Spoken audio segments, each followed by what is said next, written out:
Welcome to Tabletop Cinema, where we bring together the worlds of filmmaking, tabletop role-playing, and video games. I'm your host Mikey, freelance filmmaker, tabletop RPG game master, and variety streamer on Twitch. And today, a fellow tarnished across the lands between. You know, now that they... Lands between... It just randomly occurred to me that it's kind of like Middle Earth, lands between... Whatever. Anyway... We've reached the end game now in Elden Ring. I've been playing this non-stop off stream. I finished a bunch of the pending quests we had. Got some of the achievements as well, as much as I could before New Game Plus. And we're locked into one ending. Now, I made the mistake of checking on Google, trying my best to avoid spoilers, asking for clues about, like, is there a chance to get out of this ending? And lo and behold, there was. But we're going to stick to it. We've committed to this ending, and I'm going to back up the save anyway.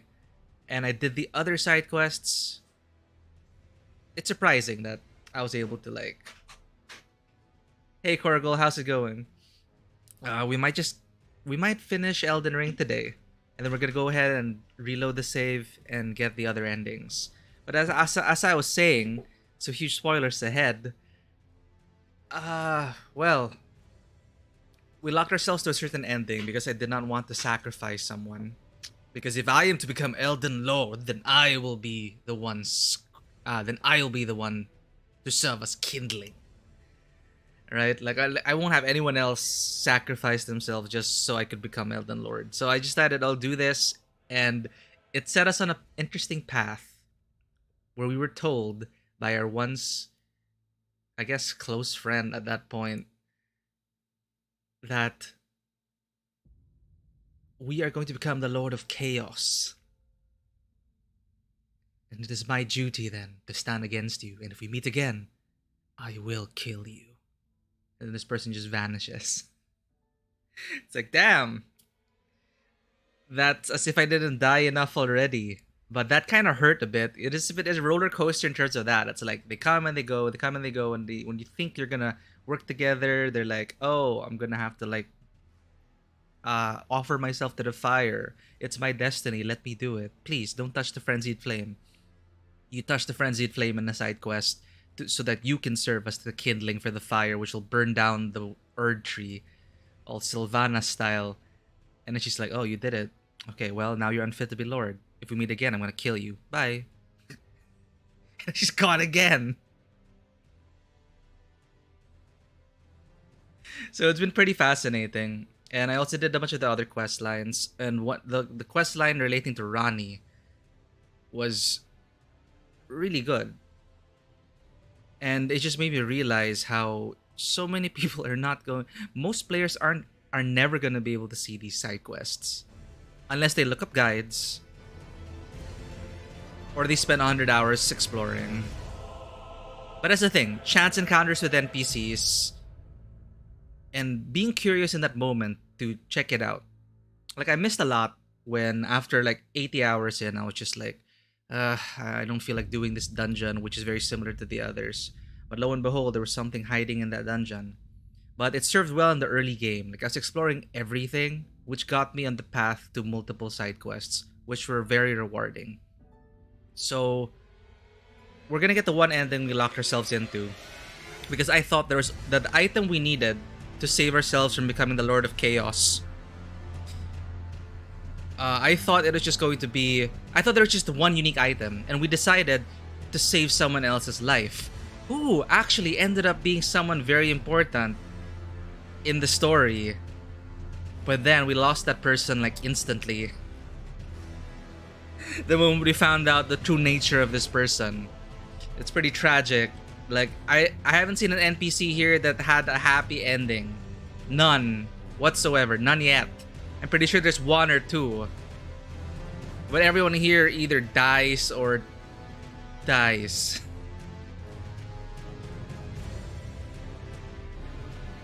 And to this day, I have no idea what the hell the Elden Ring is. I only have one bit of lore description from an item to go with. Where the Greater Will supposedly sent down a creature into the lands between, which became the Elden Ring. And there were previous lords before me, so it's probably like a cycle, or yeah, passing of the torch maybe. I'm not sure yet. So perhaps I'm part of that cycle now, and I'm here to break it. My character is disillusioned, and I respect, by the way. I respect because I realized I was making it so much harder on myself as a melee player. Because I was going after the aesthetic, right? I underestimated how important poise and damage mitigation here is. Right? Like, because I came from the other games, and the general sentiment was that, oh, armor's pretty meaningless. Just wear what you want. You know, just look awesome and don't get hit. Which is true, right? Don't get hit, don't get damaged. But the endgame zones are so brutal. You will get hit. And I was wondering why. I just die in 1 to 2 hits. I still do, from bosses and everything.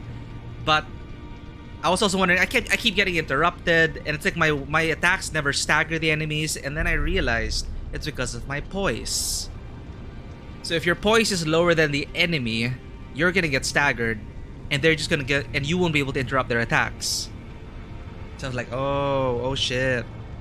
And then my damage negation here, you can see now it's like 45. I think this is in percentile, so like 45% negation with this armor compared to what I was rocking before.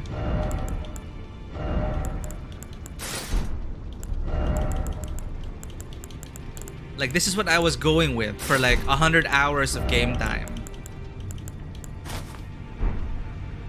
I literally had like, oh, not even this. I didn't even have Millennia's Helm then.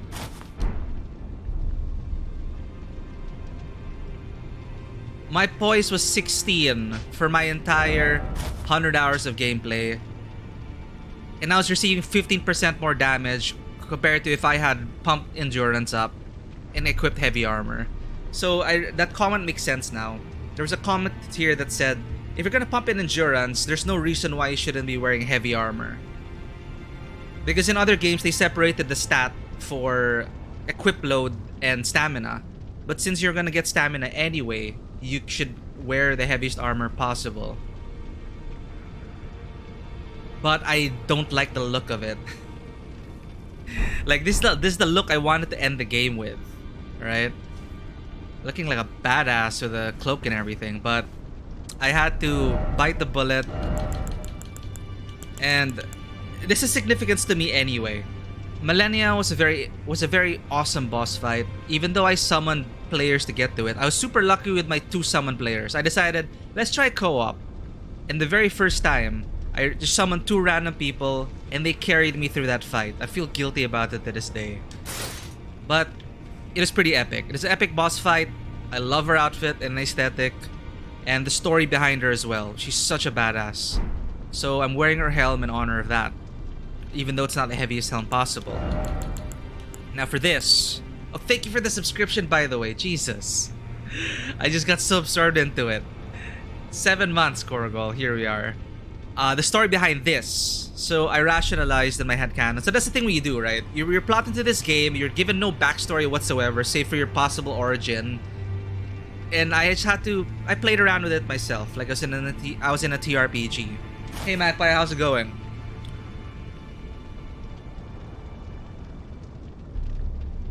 That's some good water for you. I was just telling Korgol, like, you saw us getting creamed in the endgame situation, and it's because I was making it harder for myself. This is getting serious. 7 months. This is getting serious. It's getting out of hand. There are more months. Thank you, Magpie. I really appreciate your support. It's insane. Unbroken. You guys deserve your dragons. We're all here. So I was just telling Korgol about how I was just gimping myself by not pumping into endurance to equip heavier armor, which is valid if you're, you know, it's less risky if you're an intelligence build, because you're away, a sorcerer build or a ranged build. You're just shooting things from afar, keeping your distance. But if you're in the thick of it, where one little slip up, you're a millisecond off, you get smacked. You want to mitigate that, right? and I haven't been. And I kept getting annoyed at how I could never interrupt anyone, and it's because I googled it and I realized poise is so important here. Like, if my poise was lower than every enemy we encountered so far for my entire playthrough, which is why my windows of attacking were so short, because they never got staggered, and in return I would always get interrupted. Because when I went farming, yeah, don't king shame here. Just don't, as long as it's not harming anyone, right? And there's consent, we got that. So it made me question my choices when I switched to a farming build to farm some runes. I got to level 200 now. I'm stopping there for my end game playthrough. And I used heavy weapons, and I realized, wow, I'm just like slashing things. I can just spam R1 and I'm not getting interrupted. And then it's like, oh, it's because of your poise and heavy weapons. So anyway, I do not want to let go of the aesthetic. So I'm doing my best to balance out the statistics with the look. So as I was saying, we went with Millennia's Winged Helm because I really loved that boss fight, even though I got carried. And I just loved her aesthetic and the story behind it. And the side quest of the quest line with Millicent and her sisters. My prediction was correct that she was connected to Millennia in some way. You need that poise, right, Magpie? I was ignoring poise this whole time, and they just kept saying, get out of here, your poise is too low. You don't got enough poise for this shindig. So I love Millennia's thing. Let's get a bit of lore here, just so there's a bit of a story of what's happening. So this is the winged helm made of unalloyed gold, worn by Millennia, blade of Miquella. Millennia awaited Miquella at the foot of the husk. Who's Miquella? Her brother. And supposedly, the brother that did not age. They were Empyrean children, so they're children of the stars. We're still gonna figure out what the connection there is. We also had a huge lore bombshell when I found out Radagon's secret. It is a huge, massive secret, possibly in the level if you were ever invested in Jon Snow's lineage. So very typical GRRM for that kind of reveal. It's a huge one, and no one's gonna get it unless they pay attention to messages on the floor and decide to get like 37 intelligence to get an incantation which you find somewhere else and decide to do it in that particular spot. All of these things just make me realize that, I didn't look up anything, and I loved my playthrough, even though I missed a bunch of stuff, and it was very fulfilling stumbling upon things and very rewarding. But I couldn't help but think that perhaps for the people who say that there is no story in this game, or are turned off by environmental and ambient storytelling and stories told through lore descriptions, I was wondering if there was if someone was making a quote-unquote immersive quest mode. Like, you could always look it up in a guide, but for me that takes you out of it. Like, what if it happens in-game? Like, no quest markers, but do it in such a way that, like exploration mode in some of the other games, they turn off there are no markers or anything, but clues and guides to get you on these side quests, because they're really good. Because if you did not, they're all optional, and if you don't do any of it, you're gonna reach the end game. You're not even gonna know why the hell you're doing this or any of this, which is fine if you don't care about the story. But if you do, I was wondering if someone could put that together.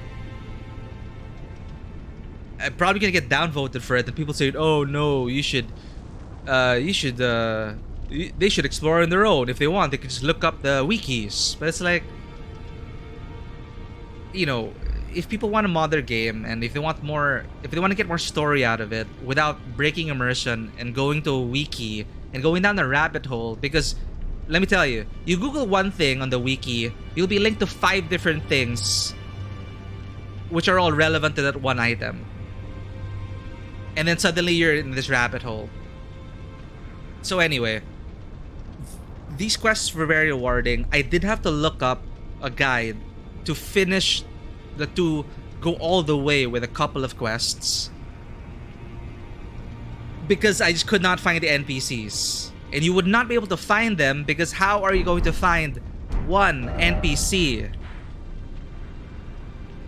standing in an obscure location in this freaking world where there's a whole world under the world?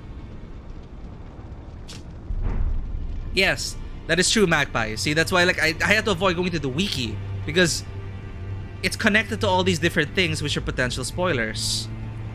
Anyway, I'm just rambling, but I'm reaching the end of my playthrough. We basically just have to kill the final boss. As far as I can tell, I don't know. And then that's it. I'll be done with my first playthrough. I'm gonna be going to New Game Plus because I went to a point of no return and I won't be able to get one of the achievements anymore. Which is fine, I can just run there and get the item. But I don't usually do New Game Pluses and I don't usually replay games. I missed out an entire section though. I missed out on all the quests in the Volcano Manor because I decided to kill the boss in that area first. And I didn't know if there were consequences to hunting my fellow Tarnished. So it's been quite the journey and I'm very invested in it and I love where my character has arrived at. And now I'm going to bring peace and prosperity to my new empire. If you can tell, my eyes are like yellow. Sith eyes. Sith eyes. Let me get that helmet out.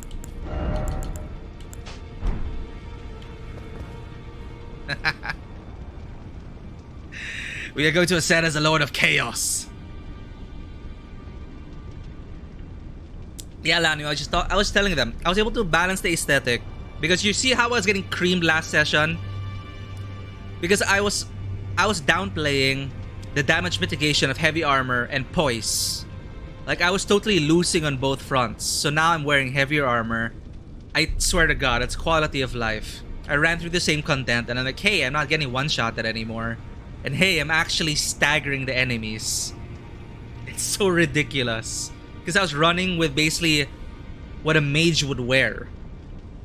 Away from combat, not in the thick of it. So I was just telling everyone about my journey. So, a bit of story here. We finished Millennia, right? I got carried by two friends, but I got super invested in this battle and this quest line and the side quest attached to it.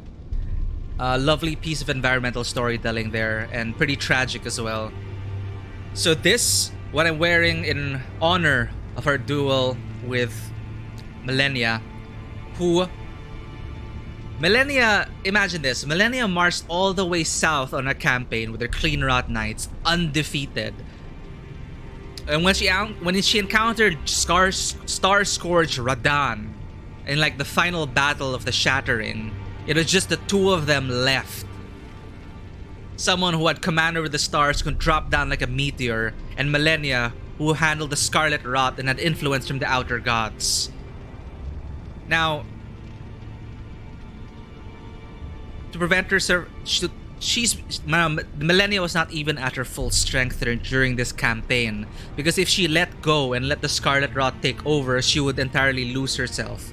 But at the end of days, during the Shattering, in the final battle against Star-Scourged Radahn, Millennia is like, fuck it, limiters off. I don't care anymore. She ascends to her true power and potential. Their battle shakes the very foundation of the lands between. And here we are. It's wild. So, Millennia was a great boss fight. And I'm gonna get ahead of myself. Just a bit of a story before we end the game, or end the playthrough. I decided it's a balance between sentiment, aesthetic, and game mechanics. Yeah, I don't like wearing heavy armor because I don't like how they look. But compared to the look we were rocking in, I have double mitigation. I have double the mitigation now and double the and triple the poise. Imagine, I'm going through 100 hours gimping myself that way. And of course, people say, wear what you want, just don't get hit. I get it, but no, I get hit. All right, I admit I do. So, a bit of a combination of everything here. So this is my current look, which I'm going to end the game with. Because I love that freaking cape, that cloak. Look at that. So what's the story behind all this? So Millennia, I respected her as a warrior, and it's like fate. Because Millennia's clean rot knights, you know what their primary weapon is? The scythe. I have the scythe now. The Halo scythe. I found it, Landwy. The one that shoots those golden discs. It's apparently a scythe. I googled it because I was wondering, can I dual wield a scythe? Lo and behold, you can. You can power stance scythes here. So I'm like, okay, what's a good faith scythe? And apparently, Millennia's own knights use the scythe. So I thought that was pretty amazing. So I'm using a Clean Rot Knight scythe to honor the Clean Rot Knights. And the helmet, which is a helm made of unalloyed gold worn by Millennia, Blade of Miquella. Millennia awaited Miquella at the foot of the husk. My brother will keep his promise. He possesses the wisdom, the allure of a god. He's the most fearsome Empyrean of all. The tragedy there is that Miquella never made it back home. Miquella was kidnapped by the Lord of Blood to become a vessel, to become a god. But instead, what we saw was Miquella didn't make it out of apotheosis. The egg was broken. Miquella was you always saw of Miquella was this decrepit arm with Miquella's ring on it. Boy didn't make it. The Beast Champion armor. Right? Double the scythe and double the edge. This is the Beast Champion armor, which is silver armor engraved with tiny beasts. This is worn by Bernal the Recusant. I did not know who Bernal was until I googled it, and I found out that yes, this guy was wearing the same armor as the War Master we found in Limgrave. Now, this War Master, his initial question to us was basically, are you faithful? Do you follow grace? And then if you say yes, he's like, well done, welcome, fellow Tarnish. And he teaches us the arts of war. So he's a cool War Master in his shack, teaching us combat abilities. And eventually, when you find him in Volcano Manor, he's completely switched perspectives, and now he's hunting his own fellow Tarnished. Because he's become disillusioned with the Golden Order, and that he's switched his vows now. He's become Bernal the Recusant, hunter of Tarnished. So beasts are drawn to champions and to lords, and this armor befits a champion worthy of becoming a lord, and that is what Bernal was, until his maiden threw herself into the fire. So I'm wearing this armor in honor of Bernal, who was once a staunch supporter of the Golden Order. For me, my character was part of the Church of Two Fingers, and we've since strayed from that path as we learn more about Rani and the people who were going against the Golden Order and what it actually brought to this land, and etc, etc, etc. So we're followed a similar path as Bernal. So I added a cape to represent my character's colors. She is from a noble house from beyond the lands between, and Bernal was good to us. He taught us a lot of our skills in war, and in my headcanon, I trained under him to survive in the lands between. And we also share the fact that we are both maidenless. That's one thing there. So there's a whole story I'm putting together with my armor and my character and everything. Blythe's gauntlets. This was the saddest of them all. I went the Aragon and Boromir route here. I learned more about Blythe, who was ever loyal to Princess Rani. So there's this lore bit that I'm not entirely sure about yet. What I can tell is that for each Empyrean child, they have a shadow, whose sole purpose is to like contain the rune of death. I think it's like the shadow that keeps away death from their very essence, so that they are deathless. I think that's what it is here. So there's this tragedy there that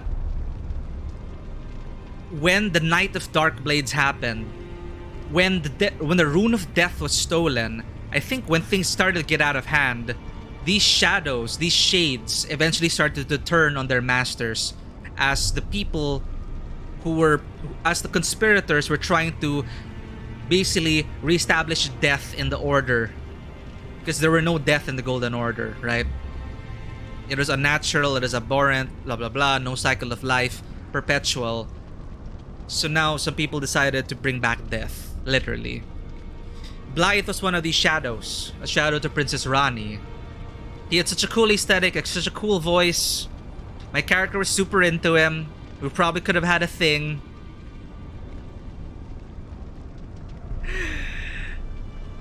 But, you know, it's one of those things. He was forever loyal to Princess Rani, and I stumbled upon him surrounded by the bodies of several assassins, alright?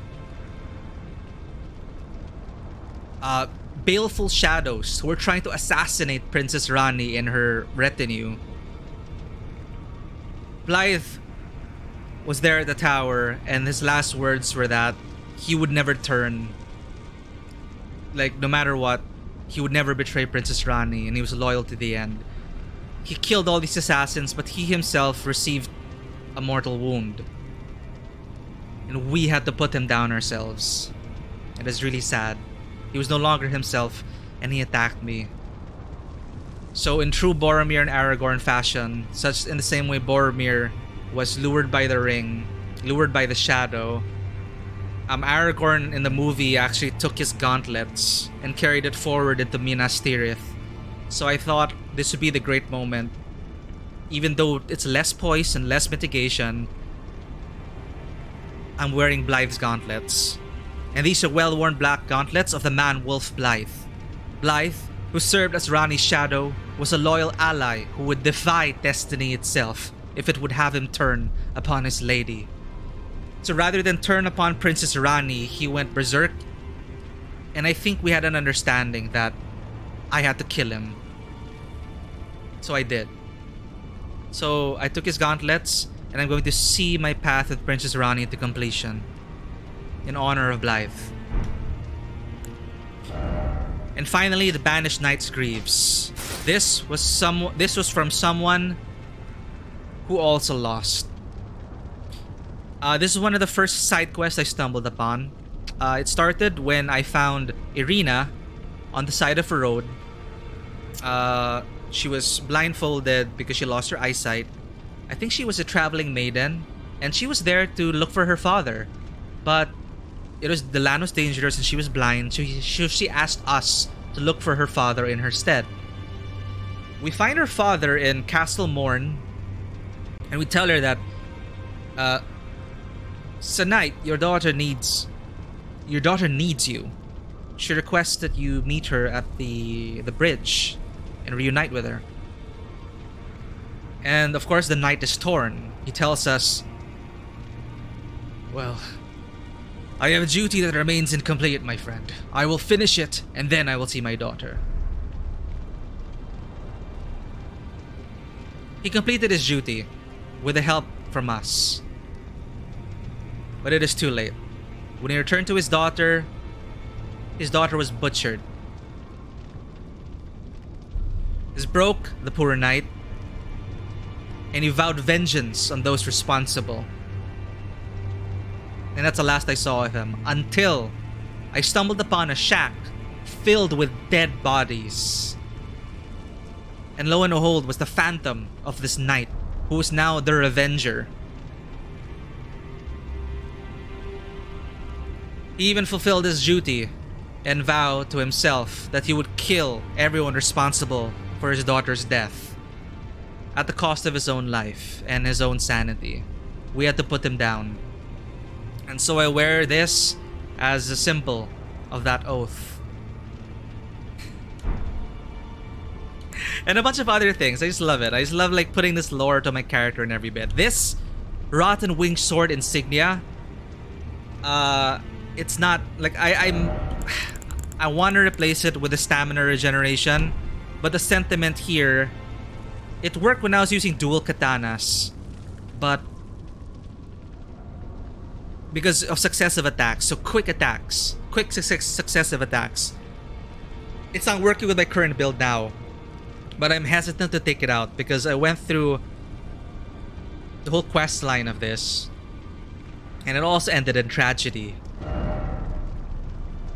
Which reminds me, I'm gonna see that person's father.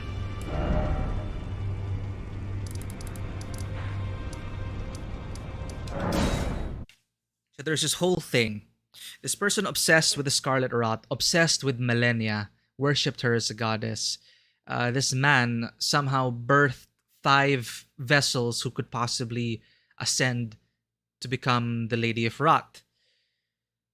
And it's through his aegis. Like, it was never through direct guidance. Apparently, he birthed these 5 children from the Rot itself. And there's a reason why they were wondering, they were just compelled to go to certain locations until the very end. And my game crashed.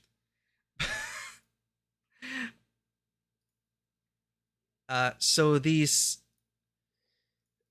maidens were just basically guided by an unseen force, and apparently it's the aegis of this person named Gowry, who's a worshipper of the Rot. Their destiny was to basically end up at the Halig tree to possibly become a god. None of the sisters would make it. All of them lost their minds except for Millicent, who we were with till the end of her days. We gave her a needle to stave off the Rot, but when she found out what her true destiny was, what she was made for, and she was dying from mortal wound, she decided to pluck the needle out, let the Scarlet Rot take her, and her last words to us were, "I'd rather die here, rotten, curse-laden, than become something I'm not."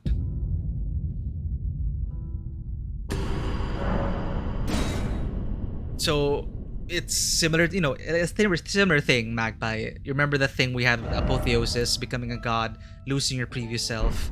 It is similar in that sense. So we have the talisman now from Millicent. I'm gonna have a word with her quote-unquote father, see if he has anything to say about her. But that is what I was worried about. I gave her the needle to stave off the Scarlet Rot, but I needed that needle to prevent me from going mad from the frenzied fire. But when you finish Millicent's questline, you get the needle back. Not more than that, Millicent was actually kin to Millennia. That's why she had very similar things. I was wondering, she has red hair, she also has red hair, she also has golden eyes, she's also related to the Scarlet Rot, she's also missing an arm. This could not, they were connected.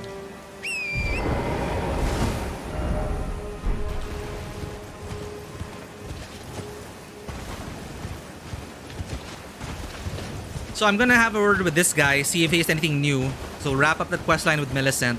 We're gonna go to Ronnie, finish that questline, and then we're gonna go for the final boss.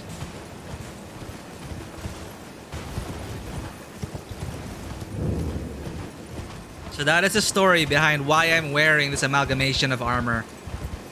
And why I'm bearing 2 scythes. And what's perfect is I found the wing scythe on my own.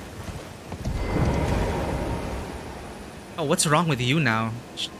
What? Are you sad that all your daughters perished trying to become gods? Someone posted here in a message. Dung. Right? They're calling this guy a liar, a cheat, piece of shit. But now I know why.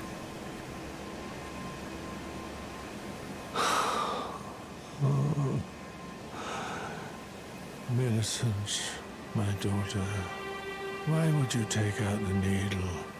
You were so close, so very close to becoming the fairest of all flowers.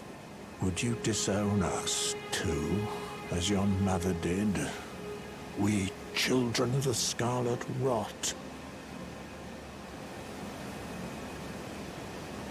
So Millennia was her mother. See, it's more complicated than that. We don't know what happened here. disowned children of Rot. What's with all that, right? So there's a story behind this, and we'll never know. Millicent, Melania, do you detest us so utterly? Millicent, Melania. So that wraps this story up. Do you detest us so utterly? So what can we glean from here? They wore those needles for a reason. To stave off the influence of the outer gods. Or I don't know. But then he wanted her to keep that needle so she could become a god, right? Maybe that's all they wanted, to have a new Lord of Rot or Lady of Rot. Perhaps these are the cultists. And perhaps they went a bit too far because Melania, from what I understand, Melania used the Rot to her advantage to win and to get to the end of the Shattering, to duel General Radahn. But she never allowed the Rot to take over. And from what I gathered from Gorwyn here, I think he's of the adherents of the faith that want the Scarlet Rot to take over everything. Millicent, Melania, do you detest us? So, yeah, you just continue being sad there, boy. I'm just gonna... Now, on to one of my favorite side quests. The characters I'm most invested in this whole world. And also a fun little thing. So this section of the map, in my 100 hours of gameplay, I kept looking at it and wondering, how the hell do I get up there? And eventually, I did. Had a fight with the glintstone dragon under a night sky. It is beautiful. And...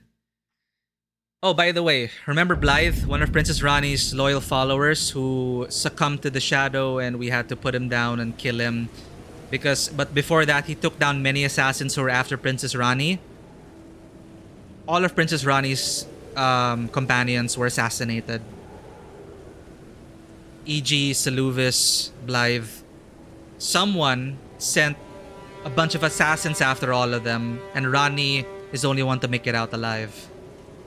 Now, the very sad thing is, one of the last things Rani in her doll form told us, she asked us to tell her companions that she loves them very much. We never got a chance to. They're all assassinated by the time we got to them.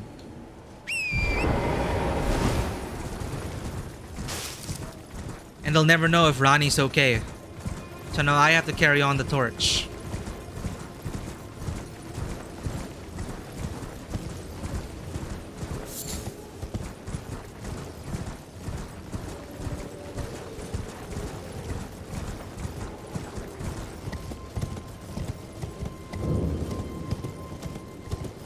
Oh, there was a site of grace right there. But at least we took the scenic route. So the whole story with Rani, it's pretty huge as well. And make sure I don't die trying to get to her.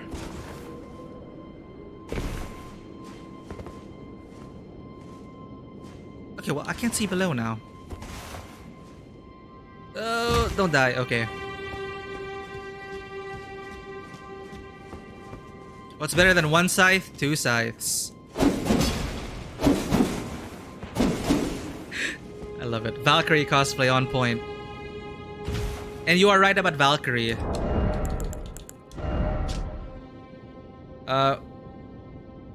Who is Millicent and probably the Scarlet Rot? Basically, I got this from Millicent, right? So this is a talisman depicting a raised prosthetic blade.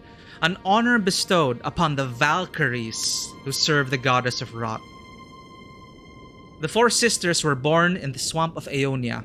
Oh, this is Millicent and her sisters. And came to the Halig tree under the aegis of Gowry. And yet, those buds were doomed to never blossom.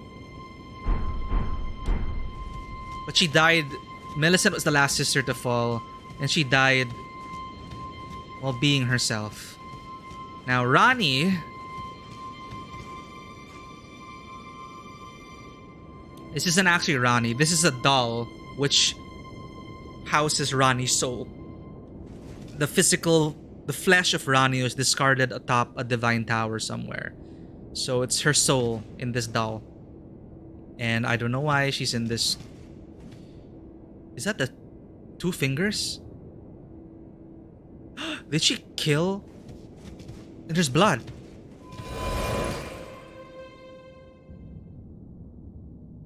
Is this the duty she was sent out to do? Oh shit, she massacred the fingers.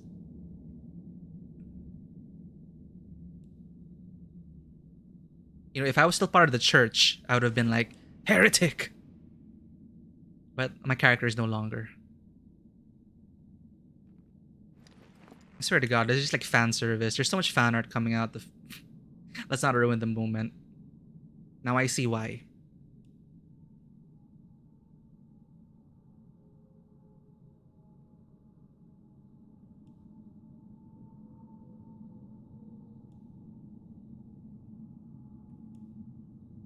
That is a ring of oath, which you received from Blythe. Hey, she vanished.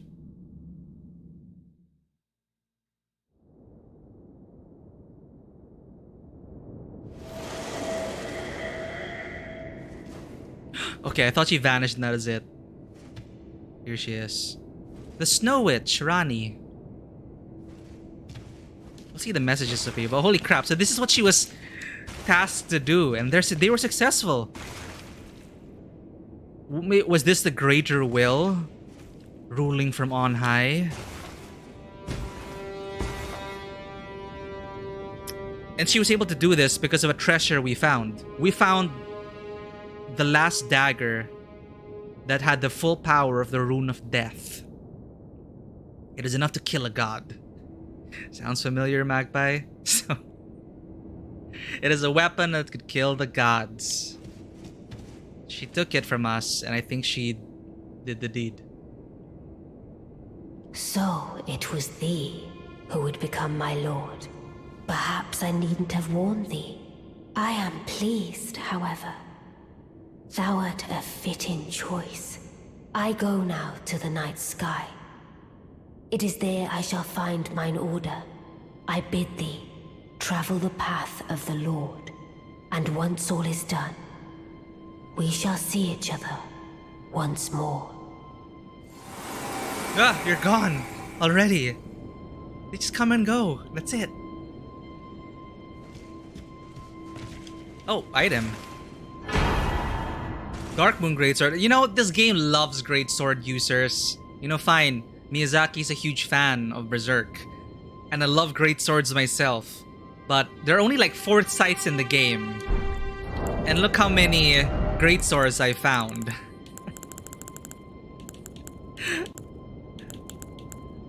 Five, 10, 15, 17. Plus colossal greatswords.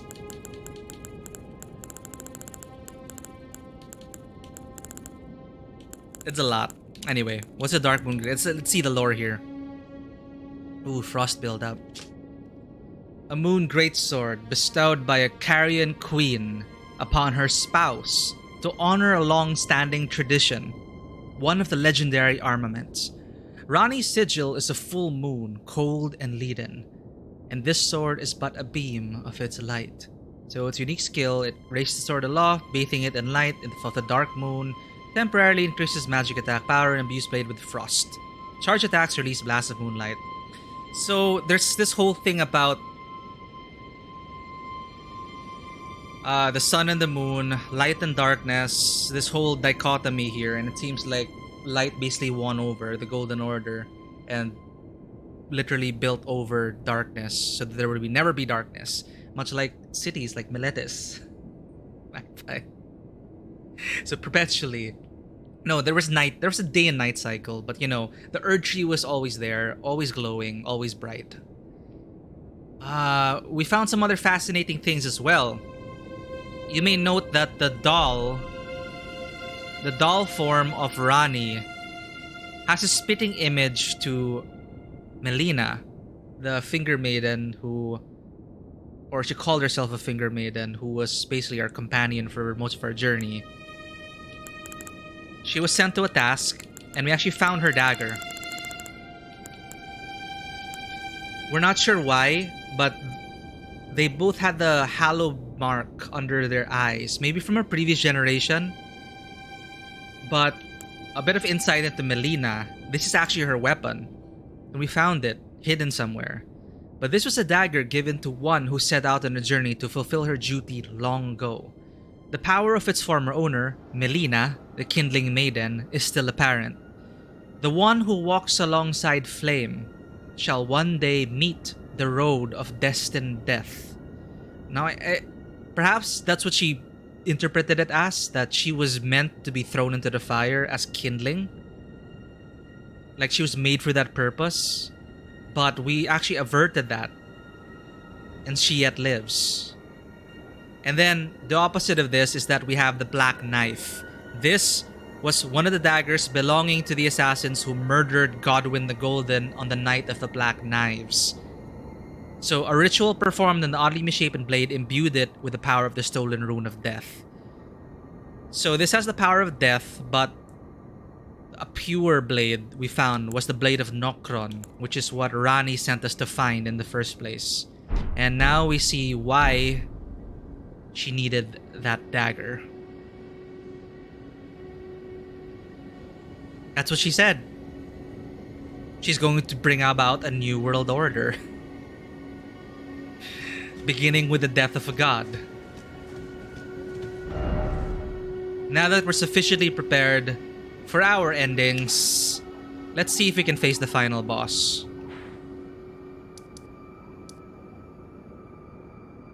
Was it here?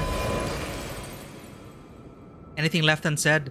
Okay, we got the needle, Millennia. Alright, we're done. Then once we beat the final boss, I'm gonna back up my save. Then we'll get the ending. I'm super invested in Rani's quest line, so I'm gonna get that. If we did things right, I'm gonna try to get her ending.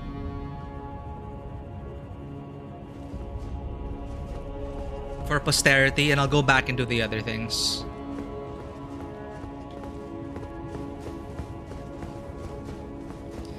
Hey, how's it going, Bill? Yes, I've upgraded my look. I spent like most of the beginning of the stream letting people know how I was basically making it more difficult for myself, wearing lighter armor. I respec. I stopped at level 200. I don't want to go more than that because any higher and I might not be able to be matched with other players anymore. So I respec. I pumped to endurance so I could wear heavier armor. And it has been such a quality of life upgrade for me. And each piece of this armor has a story to tell as well. And I love it. It's basically a culmination of my entire journey, which is about to conclude today.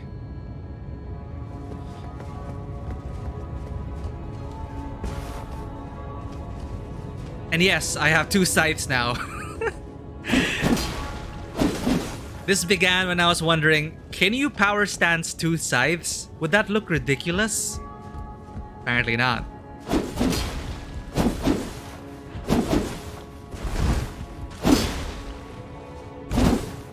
Super badass.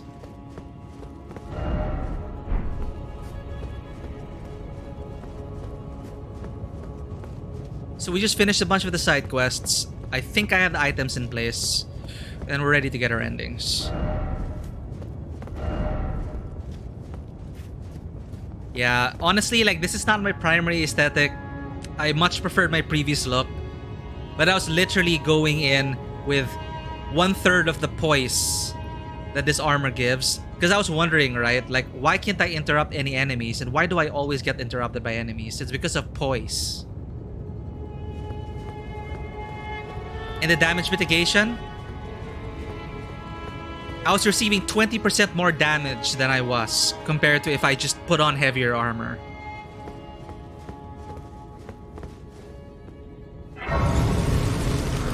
Okay, this is new. Oh. Erdtree heal.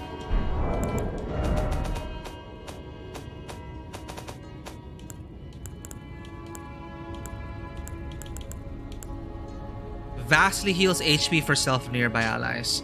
One of the ancient Erdtree incantations heals a vast amount of HP. The Erdtree once flourished with abundance, yet it was only for a fleeting moment. Such is the course of all life.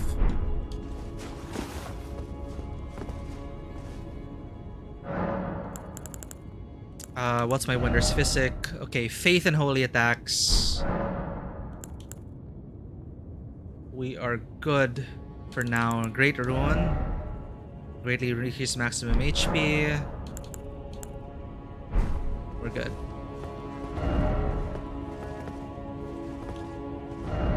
Time for Ruin. Indeed.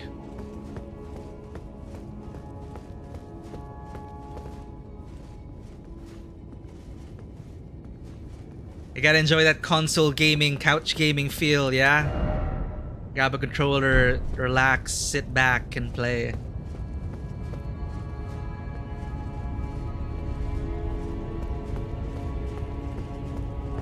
Lanwi, if you're talking about co-op,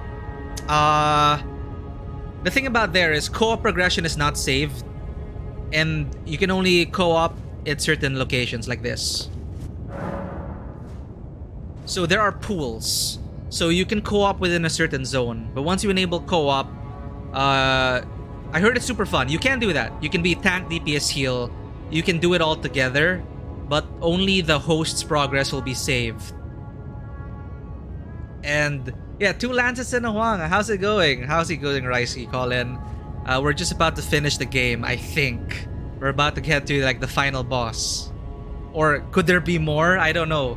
The trend in this game has been you think it's gonna end, but no, here's a whole new zone. So yeah, Lanwi, you can play this with a dedicated party, and it's super fun because you get to mix up all your tactics, and you get to specialize and help each other out.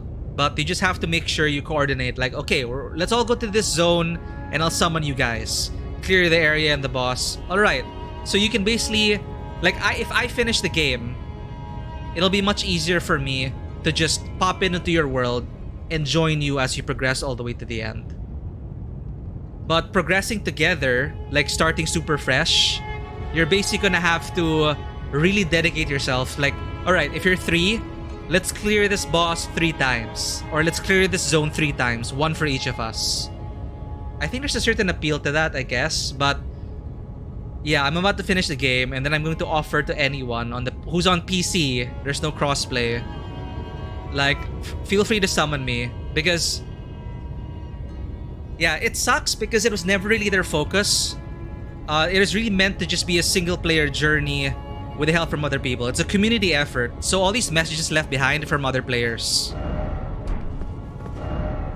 So it's just supposed to be like the solitary journey helped along by co-op. And the true story behind the iteration of this co-op was from Hidetaki Miyazaki's experience when his car broke down in the middle of the road. Basically the story there, I don't know if this is true, okay, but he came up with the idea of co-op here because when his car broke down in the middle of the road, some strangers came in, helped him out, and then vanished into the mist. Just like that. And so the co-op system came into his mind, like, you know, on this journey, this arduous path, once in a while, people would come and help you out. And then once you're done with the boss, co-op actually ends forcefully, and then your companions are ejected back into their games. So very much like that experience. So how's it going, you know, Buns? We're here now in Elden Ring. This is not a Peter Jackson game, but it does have very, you know, it has a typical tropes. Ancient dragons, a ring of power, people going mad because of the ring, us trying to become Elden Lord. Basically, we have the option to become like Sauron, take the ring, and then, I don't know, lead this place into whatever golden age. Time for God, Lord. Lord. So I've never used this build before. I just respec. Let's go. Let's buff ourselves first. You never know, right?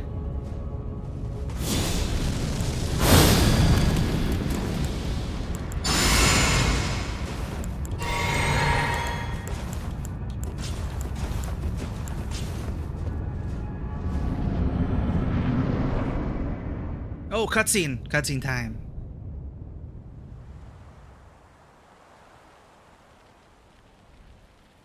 World buffs. Is that a WoW thing? Oh yeah.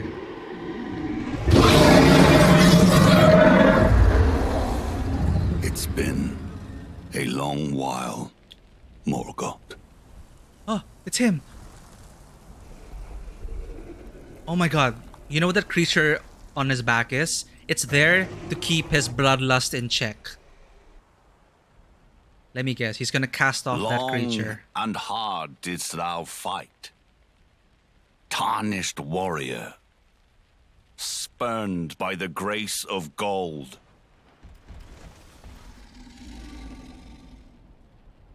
Be assured the Elden Ring resteth close at hand. I think he was the previous Elden Lord. Godfrey? Right, we burned down the World Tree. Alas, I am returned.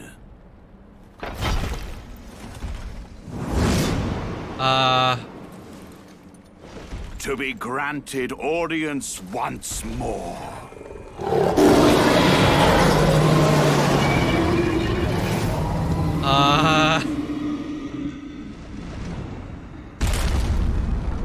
Upon my name as Godfrey. Godfrey.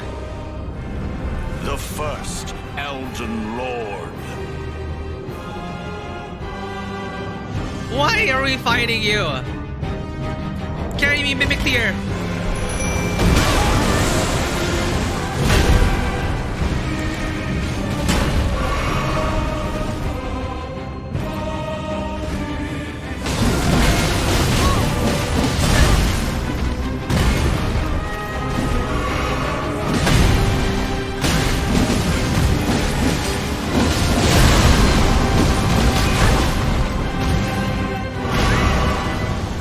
Will this kill it? I don't know what's going on. That deals okay damage.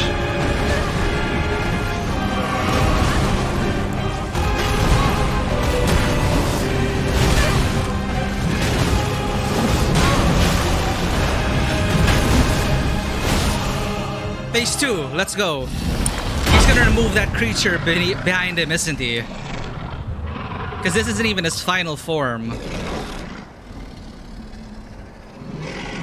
It's like that Pokemon with this limiter belt. That will be all. Thou didst me good service, Siraj.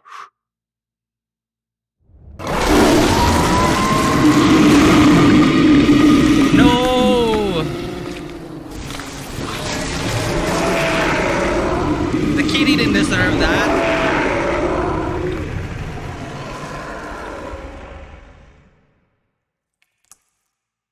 Okay, this is phase 2. Yeah, you know, power at a cost. This is his true power. It's so anime. I've given thee courtesy enough.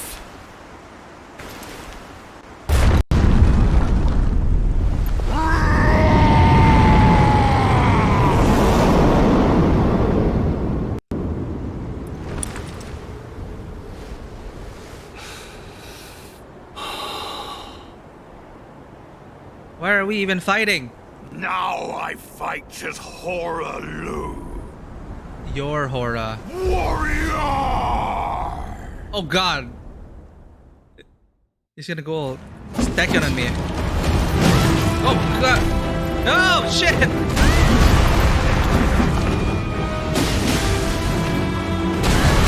He's a Hachi.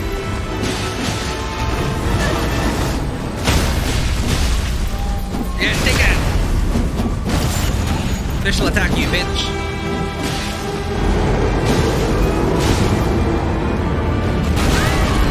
Right. Oh, that happened. Yeah, go Mimic Tier. Oh shit. Tarnished. stealer!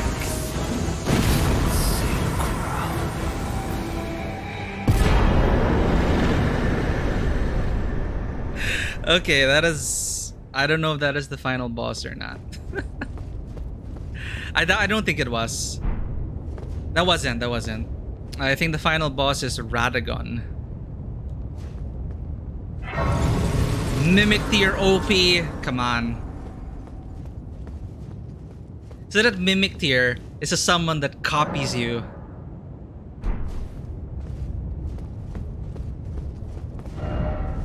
Keep moving. Calmness. Demi-human ahead. I did it. Oh, I did it. Here, have a help. Monarch. Good luck. So yeah, just a asynchronous multiplayer. Just messages left behind. Death Stranding style. People who've been on this path. Scarlet Rot. So I think it's pretty fitting that if we face Radagon, we're gonna be facing him as wearing the helmet of one of his children. Oh, look at this, everyone hyping you up. Praise the Elden Ring.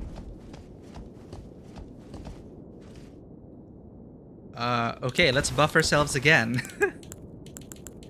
before going in. Hold up. Once again, Alt Tab being weird. There we go.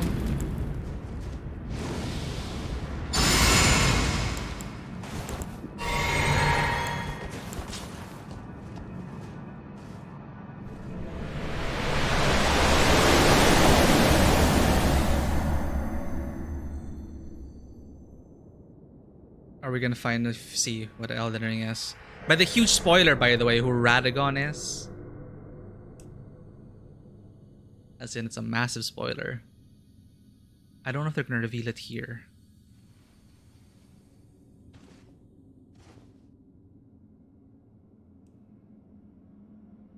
Ugh. Hello, America.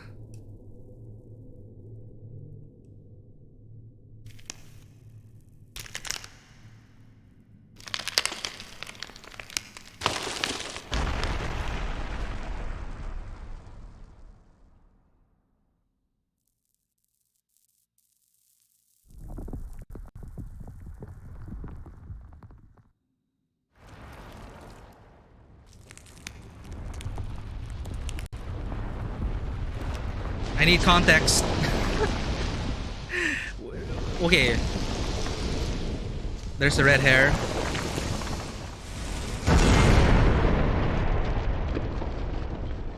And your Radagon. There it is. So... Oh shit, it's the main menu music. So... We were supposed to... kill this guy. Marika wanted this. This whole journey was for us to come here and kill them.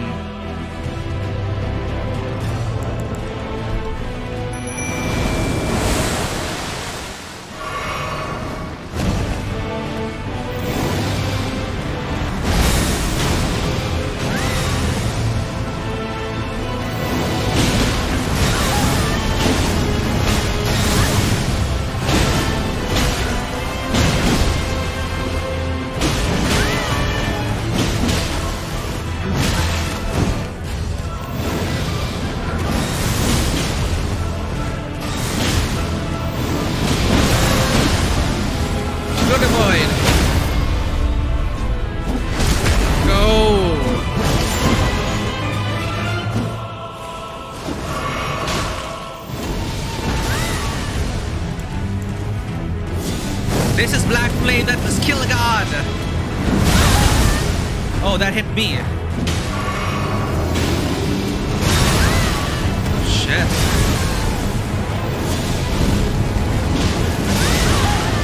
Jesus! AoEs for days.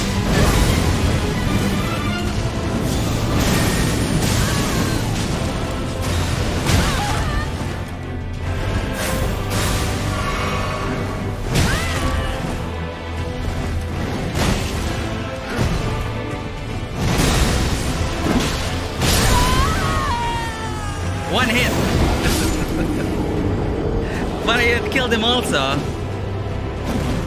My Mimic's like, get good, Scrub. Mimic, carry me on the back. I could have just slashed him once. Well, that is anticlimactic.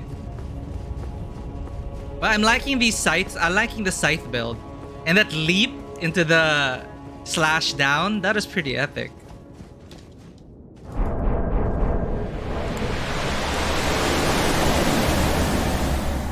I forgot my buffs.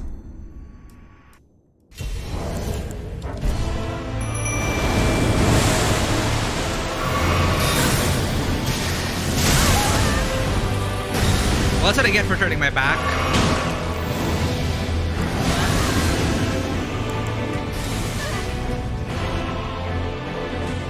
Collecting my ruins, why? Go Mimic here.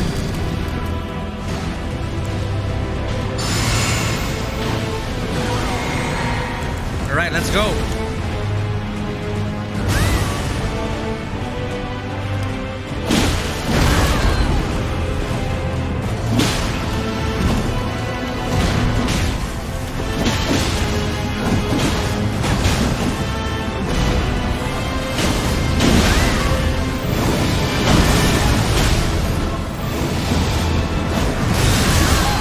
Couldn't see him.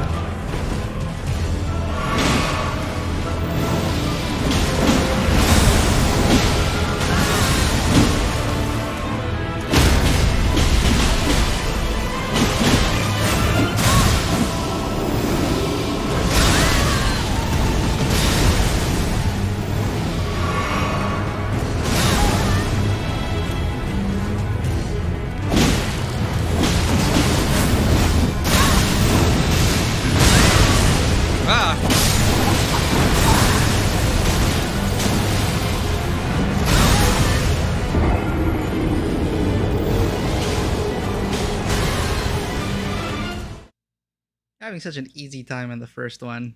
But that's probably just the first phase. I wonder what's happening after. Boss prog.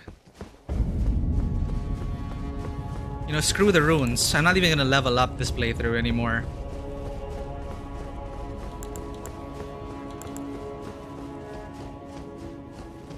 Let's do the proper buffs.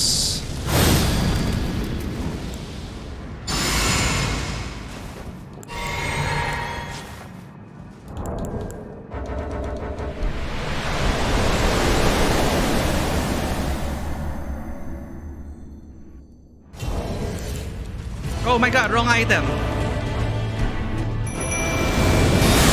I'm sorry.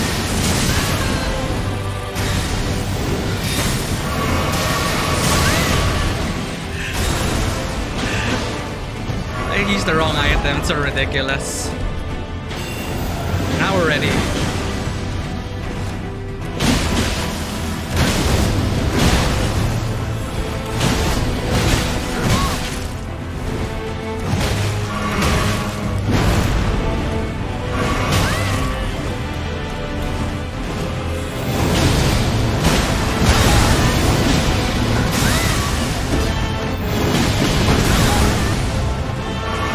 Greedy.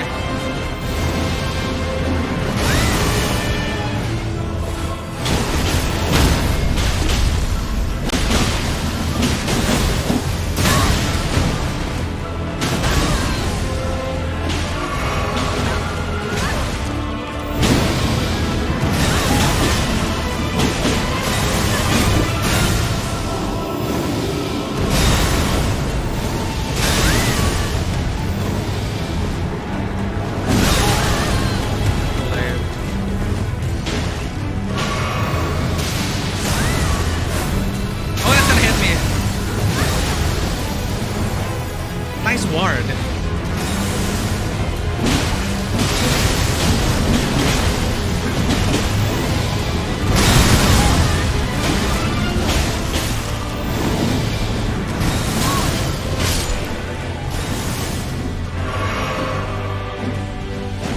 Phase 2. Phase 2. Thanks for the cheer in the bit. Phase 2, everyone. It's okay, we're working together, Lanui. So Radagon is Marika, whatever that means. Okay, maybe that's the Elden Ring?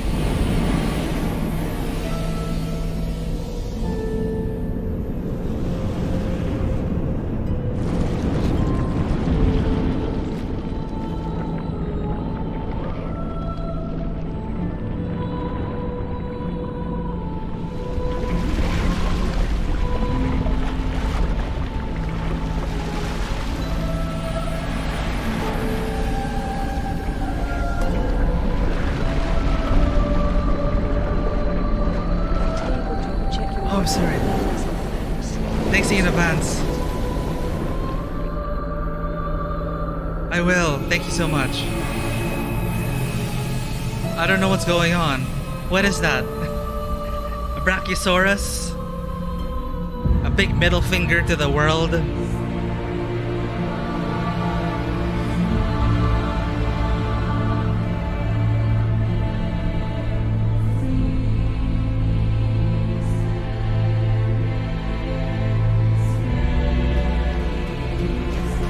Well, shit.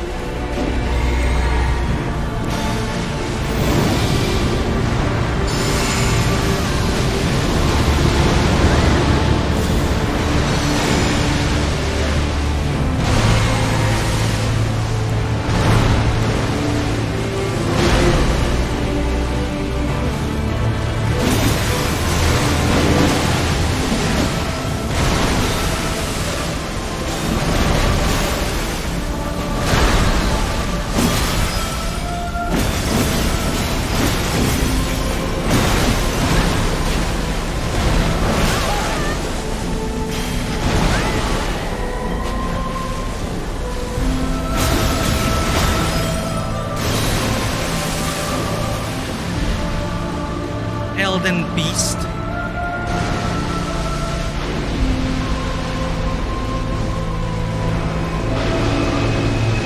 What's that?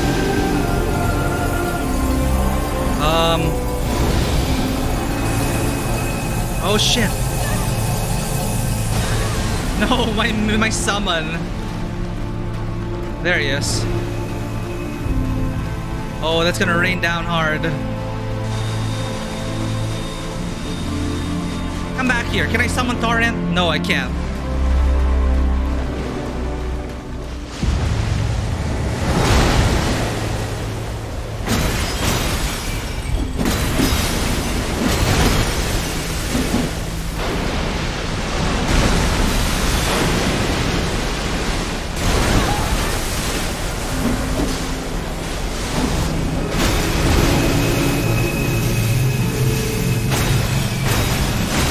Holy damage is doing nothing, barely anything to it.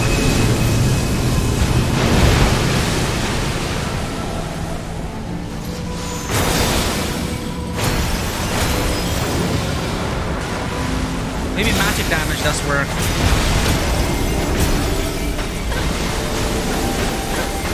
Ow! Stop it! Those things are non-stop.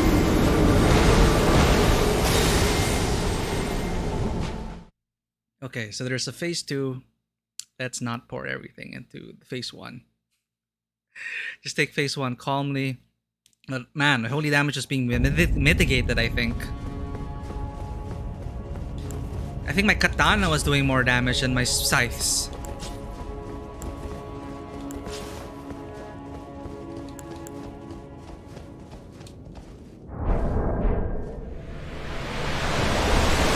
Take care at work, Royce. Thank you for dropping by.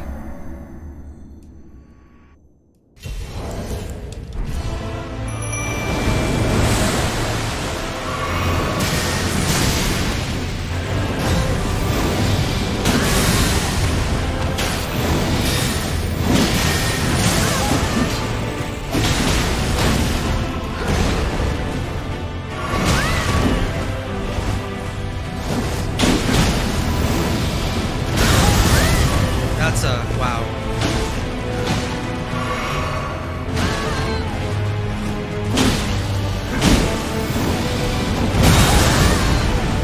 dodged right into that.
Welcome, Josie. How's it going? Thank you for that hydrate. This phase 2, that's just phase 1. I used up all my health flasks. Busy chat today.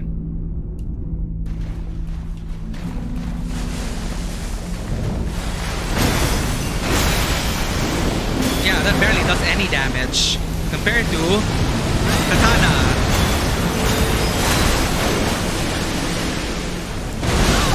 How are the numbers looking? I didn't see it.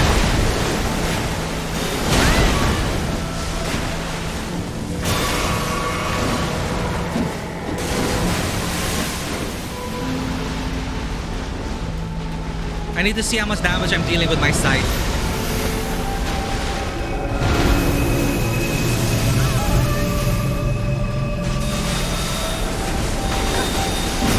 $295.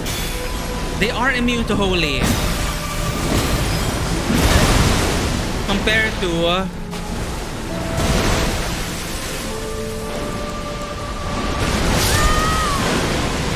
$295. So my katana's doing more damage.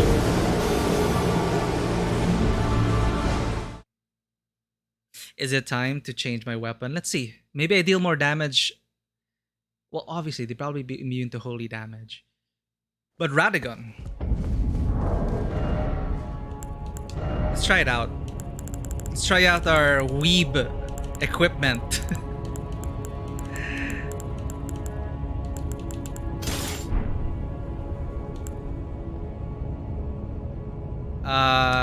Instead of this Halo Scythe, let's...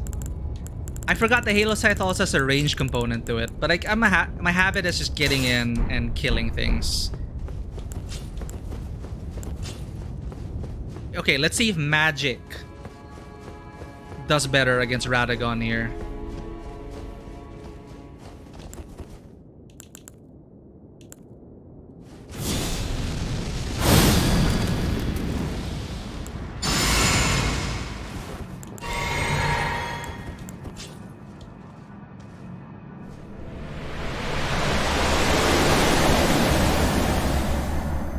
And I think they're immune to bleed as well. I don't notice the bleed.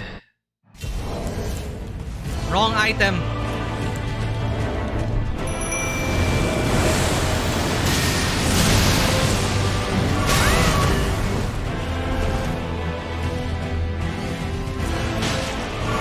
Now let's see how Katana does. That's a hefty chunk. Yeah, wow. Whoa, that's a lot of damage. Okay, no holy damage against you then.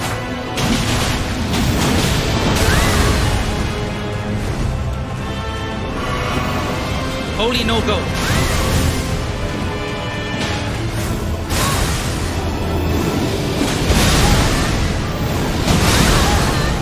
gosh, too late. Oh crap.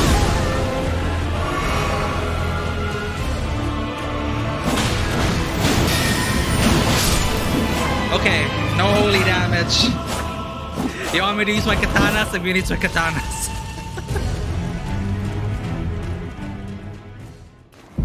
I was spec for holy, you bastard.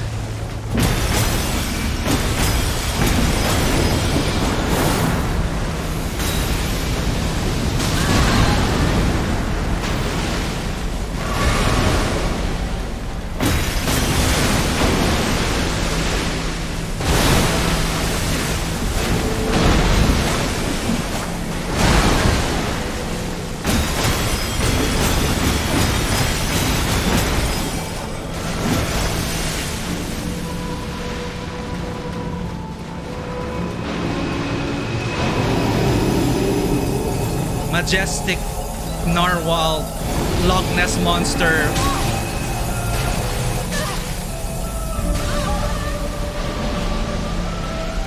Oh, there you are. Whoop!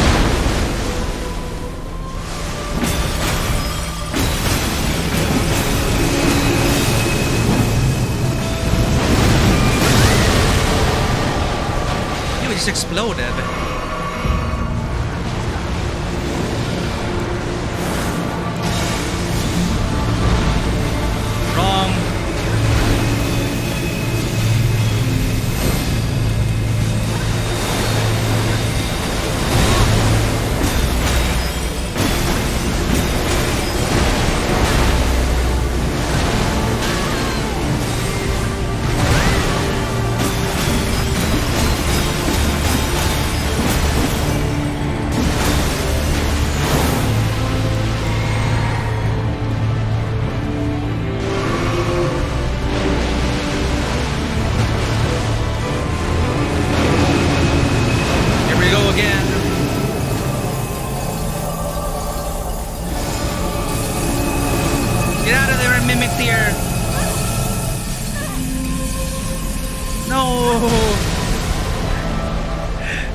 It's just you and me now.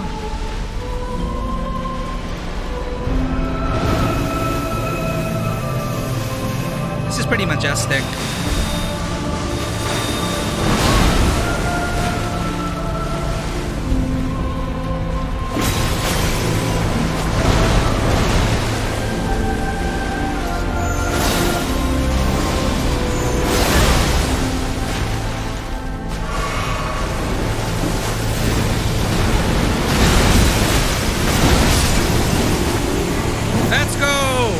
You have a phase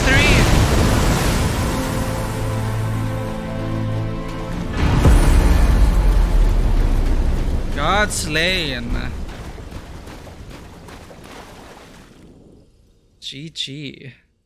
It's like, there's something wrong with my scythes. Tosses them aside, brings out a katana. Jesus.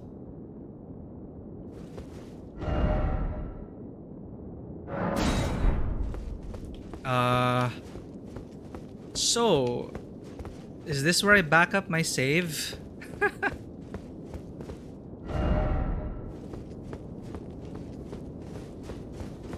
Okay, I'm gonna back up my save here.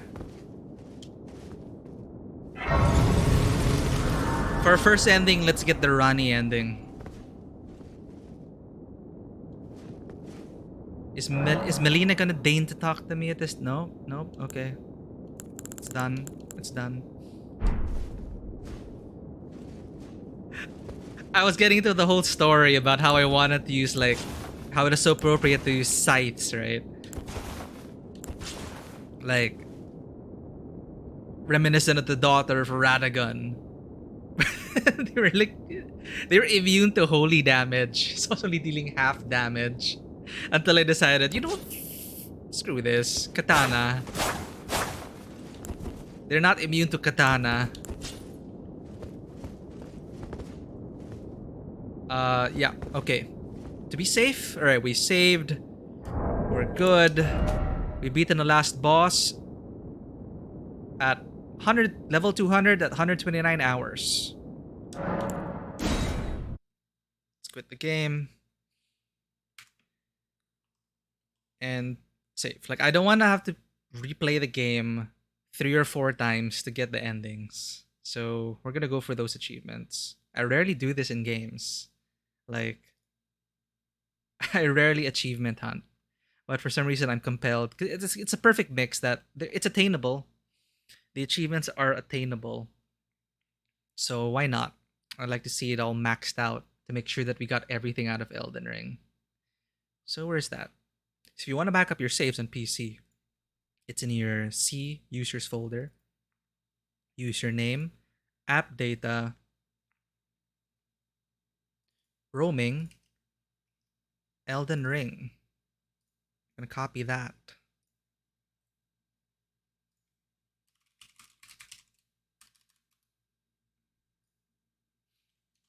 So this is before the end.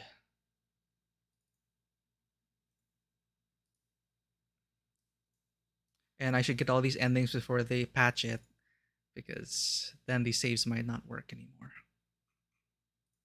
Alright.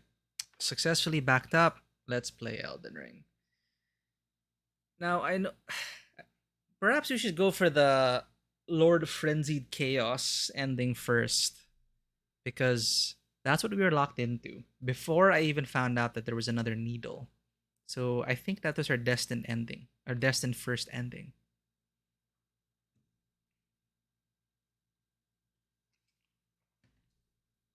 Yeah, actually, let's get that, and then maybe get the generic ending if there is. I don't know how many endings there are for the achievements. And then let's end the stream on, since we have time, let's end the stream on Rani's ending, because I might be the happiest with that. You know, it's kill the gods, establish a new order, down with the golden order. It fits my character's arc as well.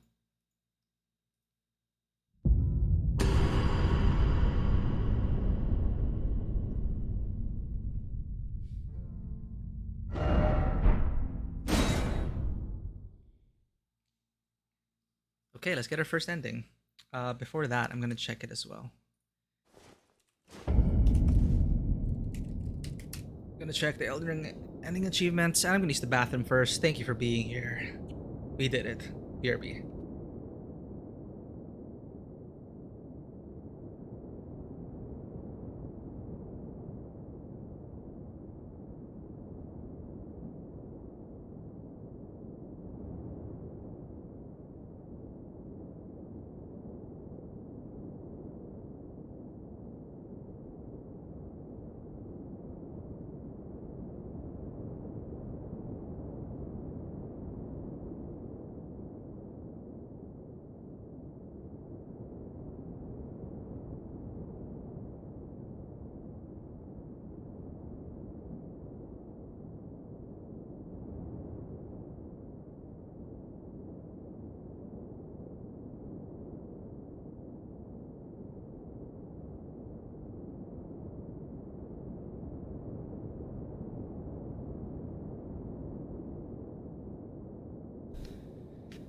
Okay. So, let's get our first ending before we start spoiling ourselves with the rest.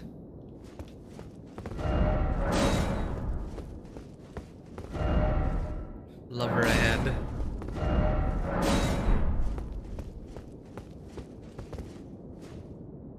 So I'm still not sure what the revelation is supposed to be about. How Queen Marika, who Queen Marika actually is.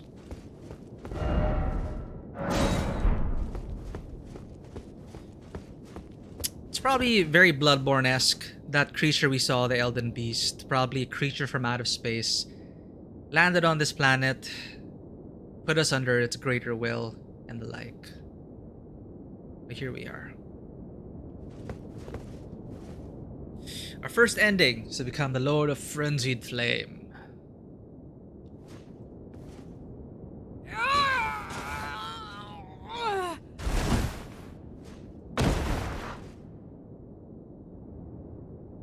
I did not know there was another needle.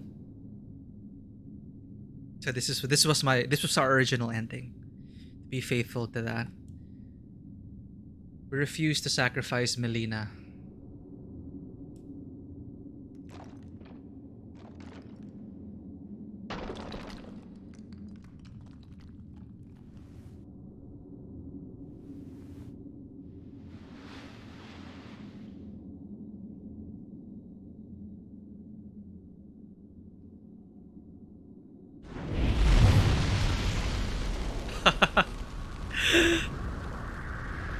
What?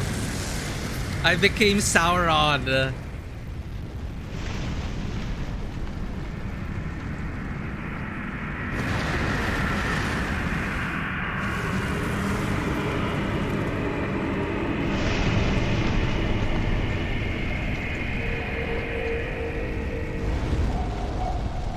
Burn.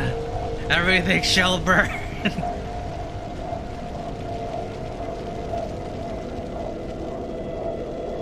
So this is the quote-unquote bad ending.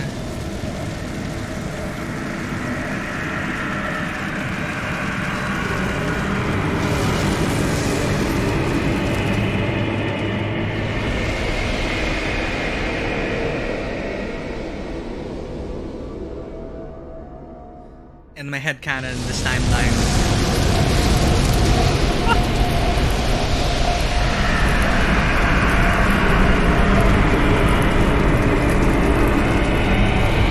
We turn the world into a living hell.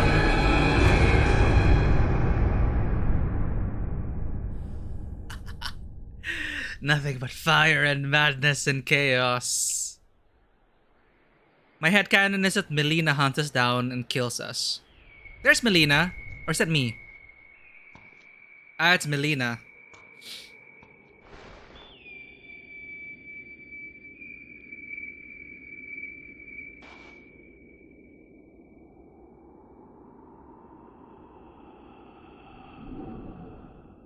What, is that the Elden Ring? Lord of frenzied flame.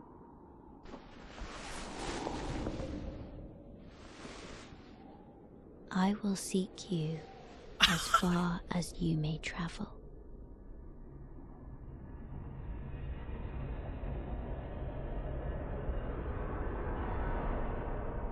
To deliver you what is yours. You know, I'm okay with that ending. Destined death. She got both eyes. So she probably met with... Or she fused with Rani? Sequel, let's go Elden Ring 2. That's very Diablo. Diablo 1. GG, that's our first ending, everyone.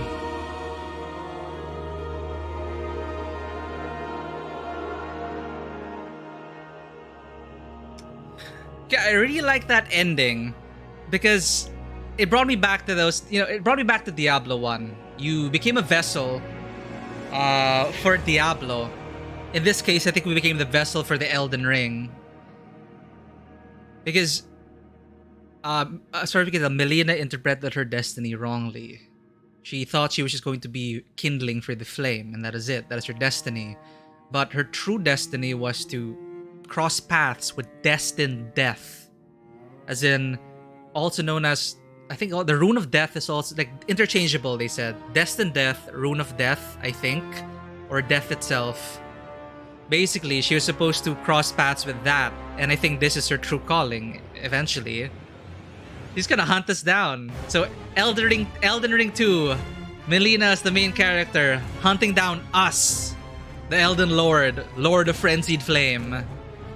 Diablo 2, let's go.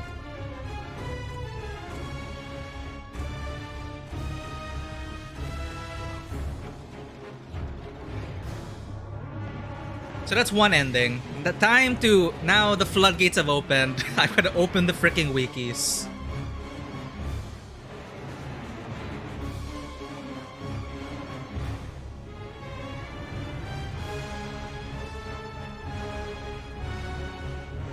Okay, honestly, I did not think I would lose like 2 weeks of my life in this game. I thought I'd be burned out after playing Bloodborne, Dark Souls 3, and Sekiro straight.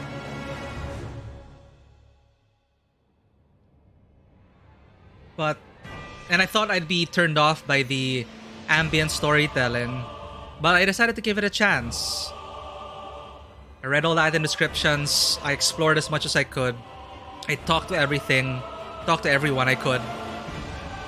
And this whole tapestry came about.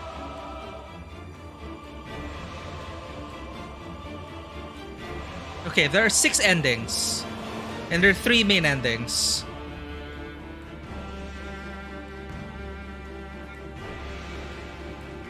Lanwi, when was Sekiro released? Sekiro was released in 2019, so 3-4 years.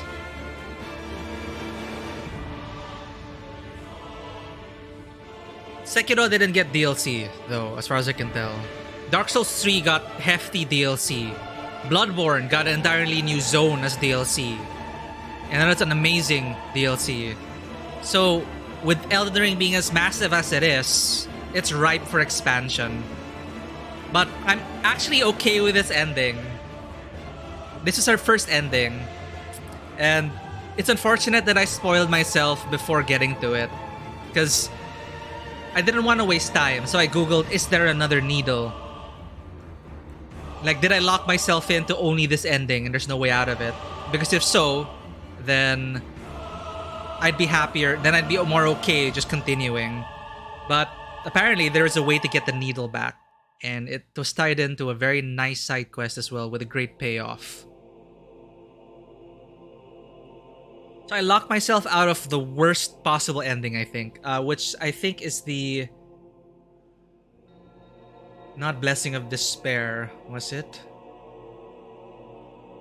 Okay, so there are 6 endings. Age of Fracture, Duskborn, Blessing of Despair, Age of Order, Lord of Frenzied Flame, which is what we just got, which is the bad ending, quote unquote, and the Age of Stars ending, which tied to Rani. Here, Blessing of Despair. So, this is tied to the Dung Eater, who outwardly tells you that he's going to massacre everyone he comes across and desecrate their corpses. And he's going to implant curses in them. And you see his handiwork all throughout the world, and it's pretty gruesome. Why he does that is because the Dung Eater used to be, I guess, used to be a good person. But due to the circumstances of his birth and the like, he got, his mind broke and he was set down this path. Because I believe he was an omen. Now, supposedly an ill omen, people born with horns. And what they do to these creatures, or these people born with horns, from what we learned from the lore, from what I saw, was that they literally imprison them for their life. Or they kill them. Never to see the light of day. So imagine what that does to people. So I think Dung Eater was one of them. And because of that, it was his sole mission to exact vengeance upon the world and curse everyone. So apparently the worst ending possible is that if I killed him, I couldn't let him leave. But if you let him live, you can continue down his quest and eventually you'll get... Because you defeat the Elden Beast and it's your choice how you want to reforge the Elden Ring. So from the Dung Eater, you can actually get a mending rune of the Fell Curse, which will basically curse everyone in their future generations to come. It's like a big fuck you to the whole world for what's been done to him. So you could actually do that and just curse the whole land. At least with the Lord of Frenzied Fire ending, there's my headcanon sequel featuring Melina, both eyes open, truly on her path of destiny, having reunited with Rani and destined death. And her mission to kill us. So awesome. I mean, it's Diablo 2, right? Whatever. So I don't know how long these credits are gonna last. We're gonna watch it. So we locked ourselves out of that. But for the 3 achievements, we have Age of the Stars. Let's do that. Age of Order, I think, is the basic ending. How do I get that?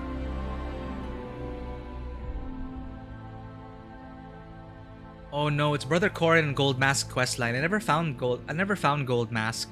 You see, I haven't found so many NPCs.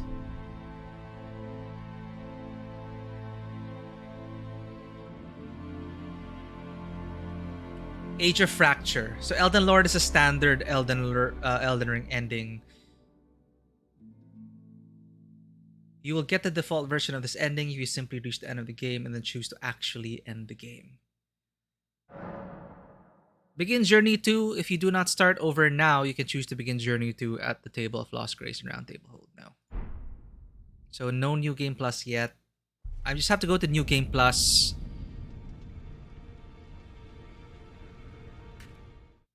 I have to go to New Game Plus because I went too far into the quest line and I couldn't collect one of the legendary armaments. So to get my platinum achievement, I just need to do that. I'll just do that off stream. But let's get the basic ending.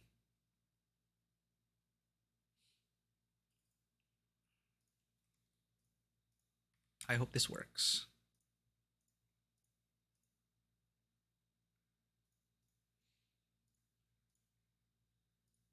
Before they patch the game, come on.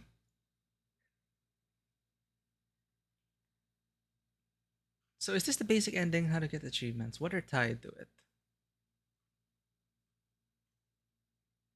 Okay, every trophy and achievement and how to get them. Achieve the Elden Lord ending and achieve the Age of Stars ending. So there's 3. Lord of Frenzied Flame, super badass ending with Melina.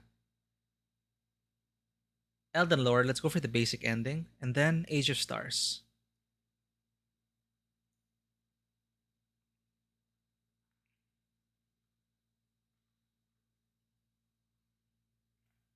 So we have 2 more achievements. That should put us at 39 achievements. What are the 3 achievements I'm missing? Probably a bunch of bosses I didn't beat. But we're gonna plat this game. I mean, there's no platinum trophy in PC, but there is the achievement for getting all achievements. We're gonna do that.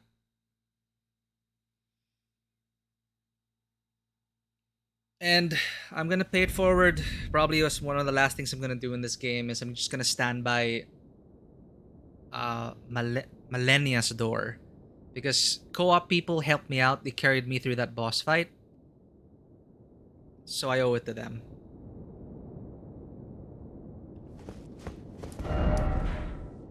How do I do that? Right. I literally fought a previous Elden Lord who was sitting outside of time and space. Dragon Lord Placidusax. I'm supposed to use the needle here to get rid of the Frenzied Flame. Then I think that'll give us access to 2 endings. This is a pretty spectacular boss fight. I mean, look at this environment. This is basically a pocket dimension. And this was one of the previous Elden Lords, a dragon.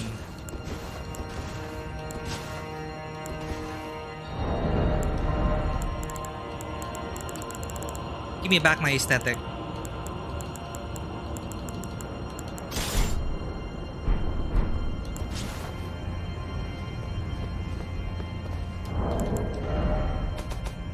Key items. Ah, wait, let's learn about the remembrance first. There's a bit of lore in there as well. So, who the hell was Hora Lu? Remembrance of the warrior Hora Lu, hewn into the Erd Tree. The power of its namesake can be unlocked by the finger reader. Okay, when Godfrey, first Elden Lord, was robbed of his grace, becoming tarnished, he took with him his kinsfolk and left the lands between. After the long march of the Tarnished came to an end, Godfrey divested himself of kingship, becoming a simple warrior once more.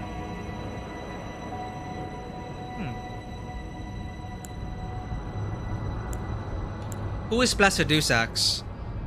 So, we're here in the lair of Placidusax. The Dragon Lord whose seat lies at the heart of the storm beyond time is said to have been Elden Lord in the age before the Erd Tree. Once his god was fled, the Lord continued to await its return. So you had the dragon, and then you had Horalu. So it's like a cycle of Elden Lords. Elden Remembrance. It was the vassal beast of the greater will and living incarnation of the concept of order.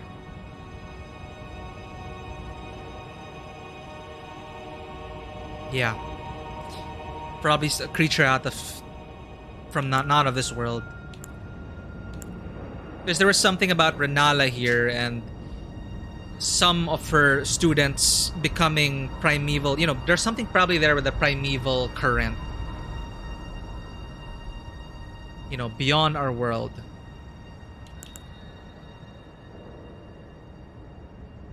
Perhaps this is the natural born is similar to what the Elden Ring was. Anyway. Actually, we don't even know what the Elden Ring is. Okay, we know that this a vassal beast for the living incarnation of order. Elden Beast. But the heck is the ring? Anyway. Let's use the needle.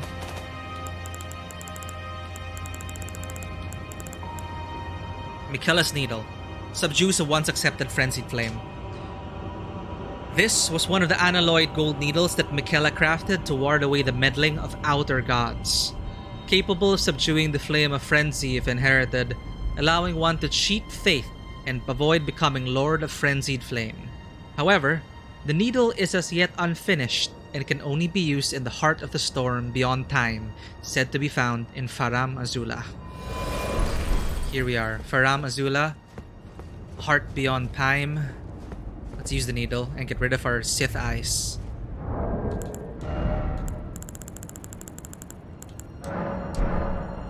Use Miquella's Needle to tame the Flame of Frenzy.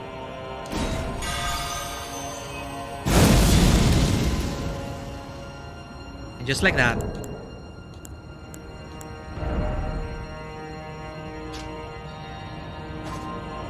my eyes are normal.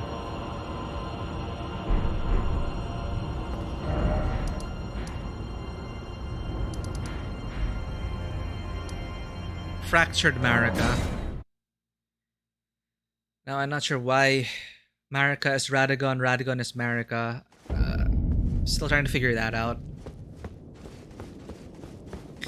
Because Radagon was first married to Renala.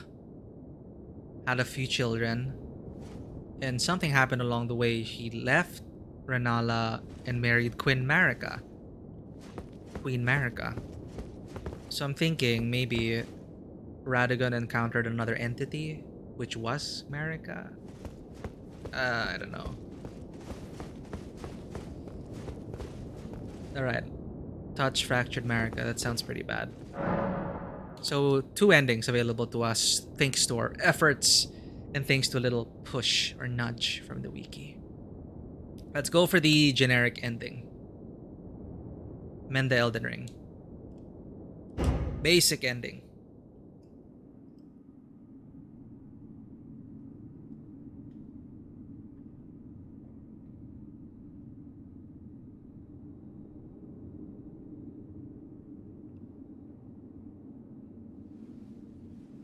Oh, I pick up Marika.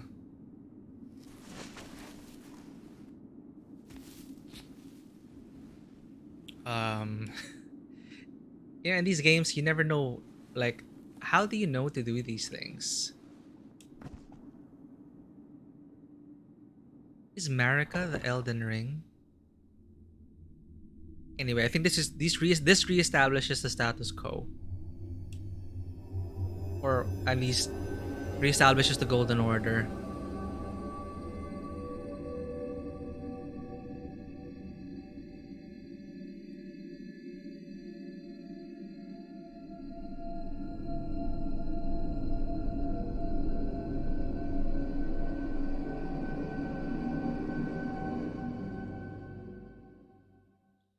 So this is what happens if I remain faithful to the Golden Order. The fallen leaves tell a story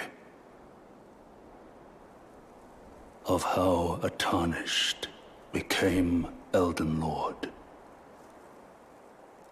in our home, across the fog, the lands between.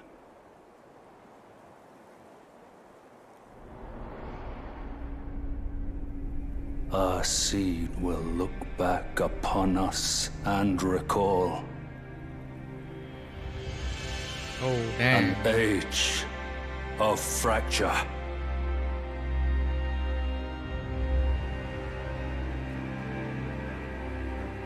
Screenshot worthy. Age of Fracture. Okay, not exactly it. World is still fractured, but what now?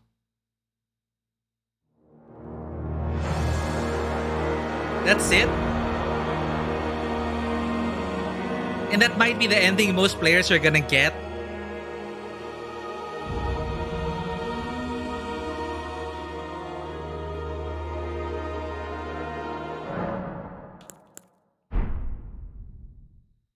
Okay, no post credits. Well, that was underwhelming. And that's the ending most players are gonna get. If they didn't do Ronnie's quest line, or if they didn't, the frenzied flame was super hidden and obscure. And if I wasn't playing online, I would not know how to get past the door without looking things up. But someone left a message to remove all your armor. I'm like, okay, this is a troll message. I'll do it. I removed my armor, granted me access through the door. So community effort. And finally, let's go for our best ending. This one was a very lengthy quest line which actually spans the breadth of the entire game. It runs in parallel to all the other events. And this is our ultimate payoff. Our ending with Ronnie. And all the people who sacrificed themselves to bring about a better world, for the golden one was shattered. So let's get rid of that save before the end. There we go. So for statistics currently, according to Steam, 4.8% of players have achieved the Elden Lord ending, the normal ending. 2.6% players have achieved the Lord of Frenzied Flame ending. You can see how it drops off really sharply after beating the first boss. A lot of people are not continuing their playthroughs. Understandably. There's so much hype surrounding this. People who've never experienced a Soulsborne game before jumping into it expecting something else like Horizon or God of War. They did not get that. It's really an acquired taste. Alright, let's go for our favorite ending with our favorite NPCs. Then we have like an hour left. I could search for the other achievements. Let's get them all. Then I can just plat it off stream. I don't know which bosses remain. But hey, I didn't once lean into sorcery. Like, I know some bosses are immune to magic. It's not that magic is easy mode, and you still have to avoid the bosses, of course. But man, getting into the melee in the thick of it, that is a rush.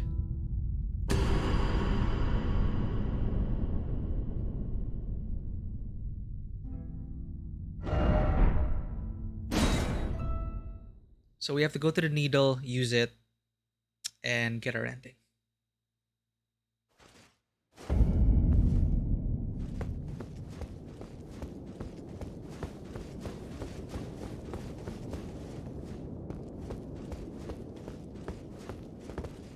But the Lord of Frenzied Flame ending was super badass.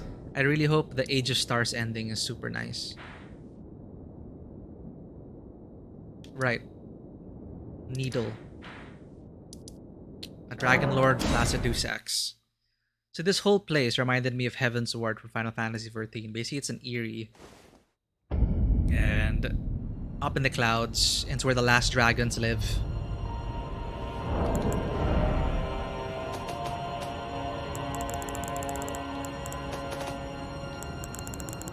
And you see these key items? I started Googling them. And And I missed out on the entire Volcano Manor questline. I also missed out on Celovis's Potion and Nefeli's questline. And a bunch of other stuff.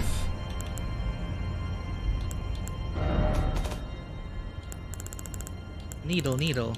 Oh, what's this? Deflects the power of the Black Blade. So there are some boss items you can find that actually make boss fights much easier. Like, briefly binds the boss. I didn't even know I had this. When I faced Malekith the Black Blade. I could have made it so much easier for myself. What is this? So, it's a slab of rock engraved with traces of the Rune of Death. On the night of the dire plot, Rani rewarded Praetor Rykard with these traces. So Rani was in charge of the dire plot. Should the coming trespass one day transpire, they would serve as a last resort foil, allowing Rykard to challenge Malekith the Black Blade, the Black Beast of destined death. There's a whole lot of entanglements there. But alright, so Rani instigated this whole thing. Death of the gods. Death of the demigods.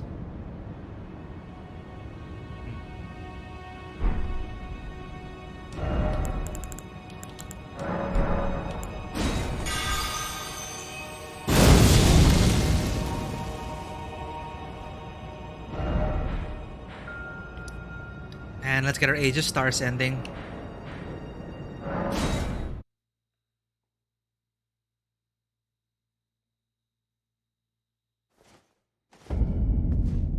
It sucks how it shows me that the runes are here to collect.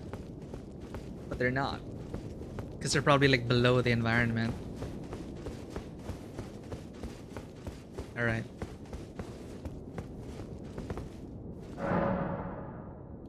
Use Mending Rune of the Death Prince.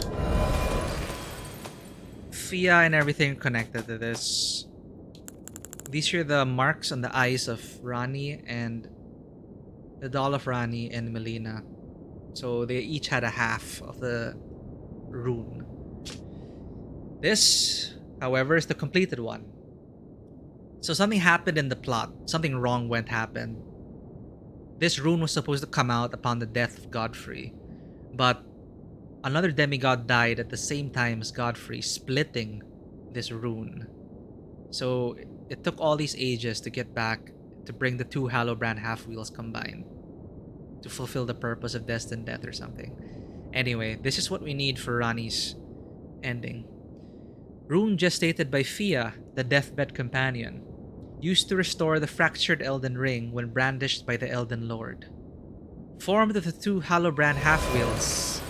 Thank you, people who like my message. By the way, if people like your message, you get a healing. You get healed instantly. So leaving a message before a boss fight actually helped me through that boss fight because people kept liking that message, and I kept getting healed during the fight. So in a way, it's like people passing on, their spirit energy to you. So rune gestated by Fia, the deathbed companion, used to restore the fractured Elden ring when brandished by the Elden Lord. Formed of two Hallowbrand half-wheels combined, it will embed the principle of life within death into order. The Golden Order was created by confining destined death. Thus, this new order will be one of death restored. So this is supposed to be the best ending, and one my character eventually discovers, and my headcanon is she eventually agrees with. So that's why she left the church, and that's my headcanon for why she changed her attire and changed her tactics. Anyway. That is a rune we needed to use. It is a whole journey. But now, we come to the end. Or... yeah, let's do it. It's over. I am free from this game. After 2 weeks of non-stop playing.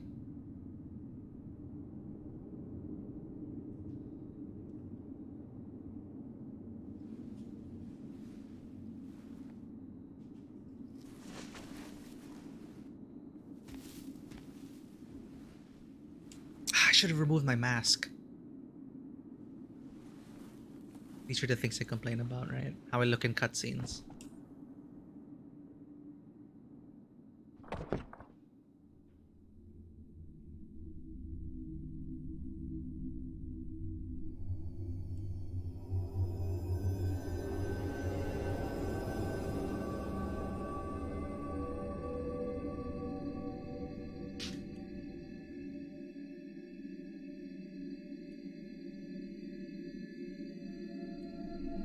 So we reestablished death into the order.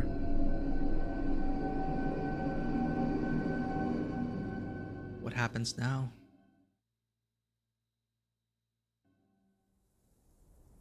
The fallen leaves tell a story of how a tarnished became Elden Lord. In our home, across the fog, the lands between.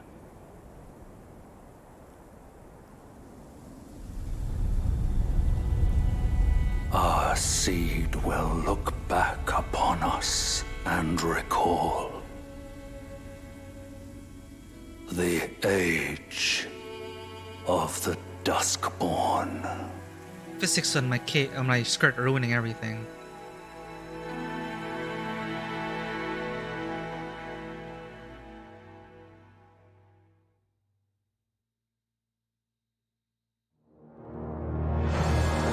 That's it. I preferred my first ending.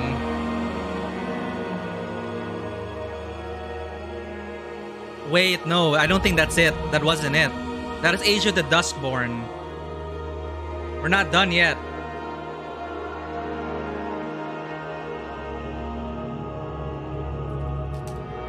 We are not done.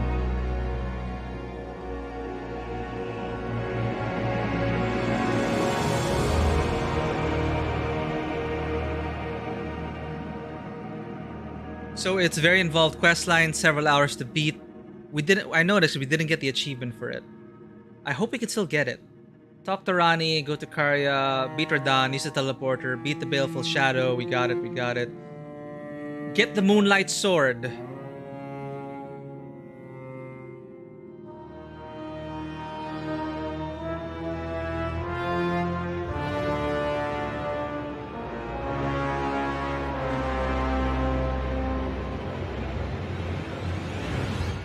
Oh.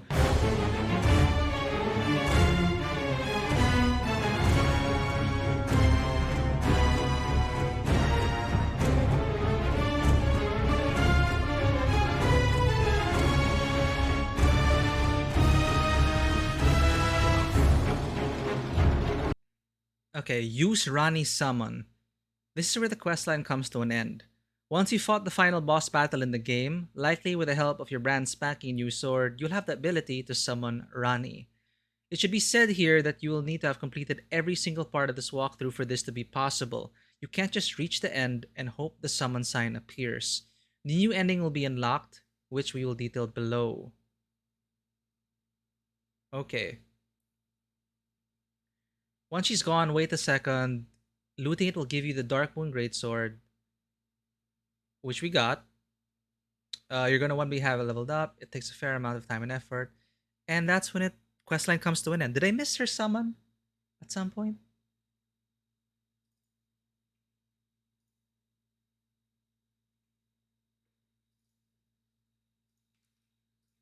What did I miss?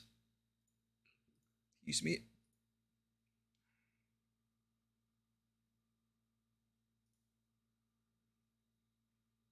Or did I get the Age of Stars ending?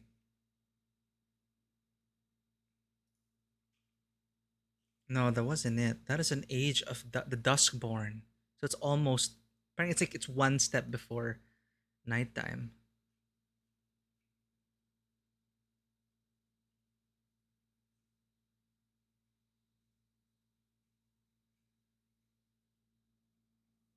Okay.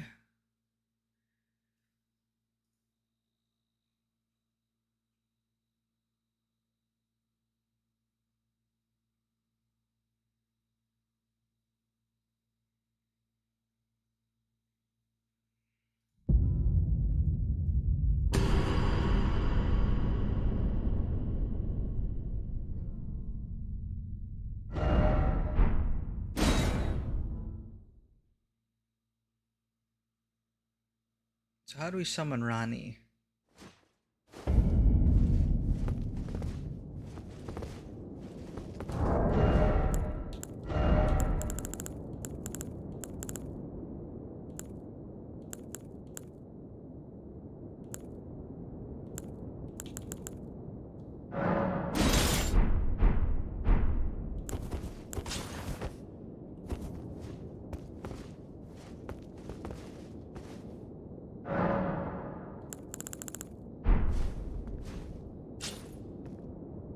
Are we supposed to use Rani in the final battle?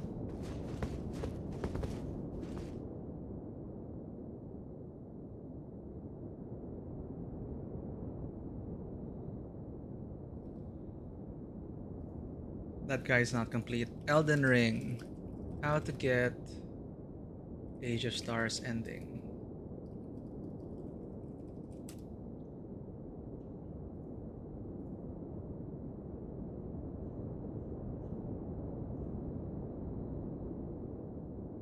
After completing your quest line, defeat the final boss and you will see a blue summon sign on the floor. Interact with the sign to summon Rani and see the Age of Stars ending.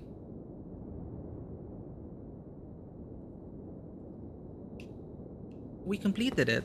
Where's the blue summon sign?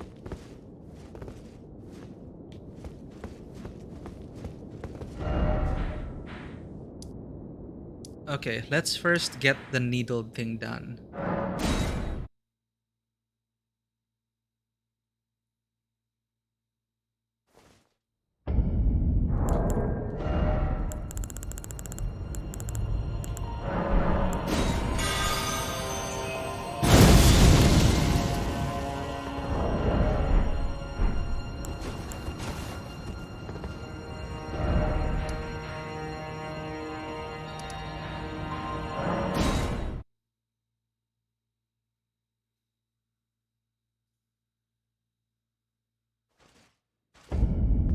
Oh, the screen is black? Oh, it should... Maybe it is loading? It should be back now. I was checking here. Hopefully it's not, like, messing up.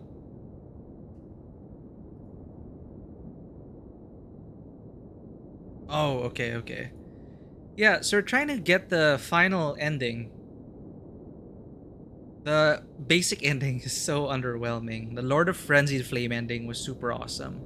So I want to see this Age of Stars ending. But why can I not summon her? There it is! Look at that! Without looking things up. It's so disappointing. Like, less than 10% of players are gonna be seeing all of these quest lines. It's such a shame. Alright, this is the real ending. The other one is a false ending.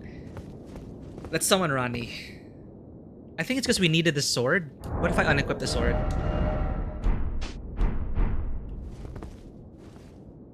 No, I just finished. That's why this message is here. Ah, I did it, lover.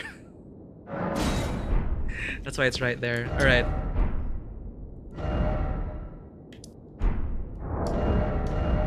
Let's do it with this then. Just for effect. And let's remove her helmet. For this cutscene, let's remove it.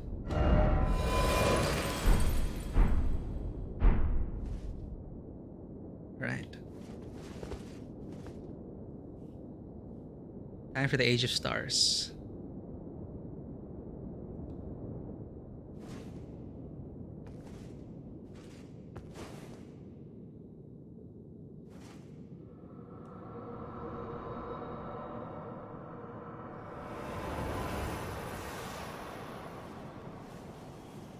The Return of the Night Sky.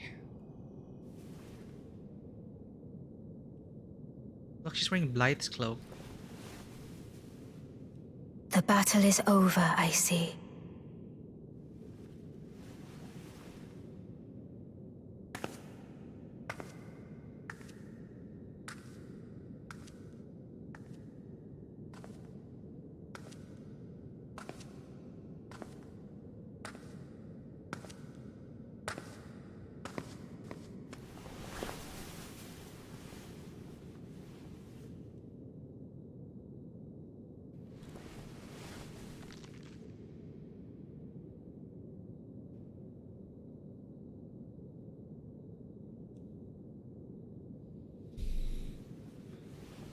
One age ends and a new one begins. I do solemnly swear to every living being and every living soul. Now cometh the age of the stars. 1,000-year voyage under the wisdom of the moon. Here beginneth the chill night that encompasses all, reaching the great beyond. Into fear, doubt, and loneliness, as the path stretcheth into darkness.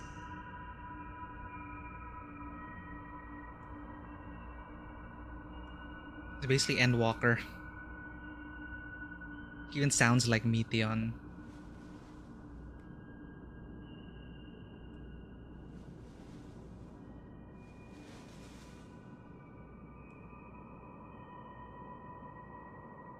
Well then, shall we? Which hand do I take?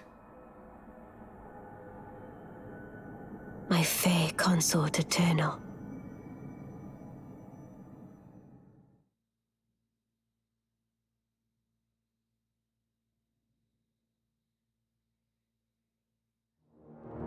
I liked our first ending.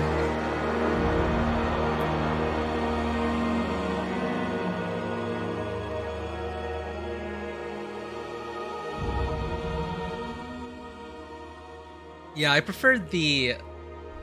No, for me, for the sheer gravitas and drama of it all, I preferred our very first ending, which is the Lord of Frenzied Flame. Maybe it's because I just find that really interesting about, you know, the hero succumbing in the end, with good intentions, succumbing to the end in order to contain something. Then for your closest companion to vow to eventually kill you. So that provides another whole, you know, it's sequel bait for Melina moving forward. Like for this, I'm not even sure how Melina's involved anymore, or if she's even relevant, or if she was just meant to be thrown into the fire to get you to this point, or if she is connected to Rani somehow as her other half. But anyway, from what I gather from that ending, it's very, well, huge Final Fantasy XIV spoilers, but it's very Endwalker. It basically, that is the whole thrust and theme of it. How one can, you know, we can only live in golden perfection for so long before people stagnate and people start to war over how perfect things are.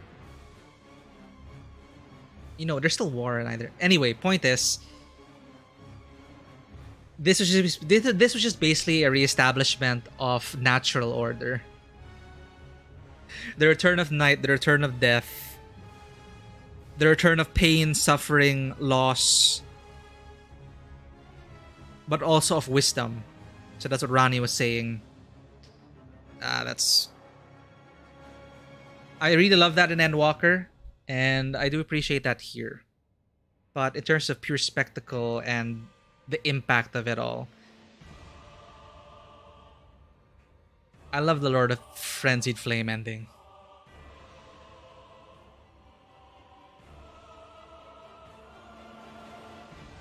Alright, that leaves us with how many more achievements? We are at 39 achievements. So 40 achievements, including the legendary armaments, which I have to get in New Game Plus. What is the last hidden achievement I do not have? Elden Ring. Hidden achievements.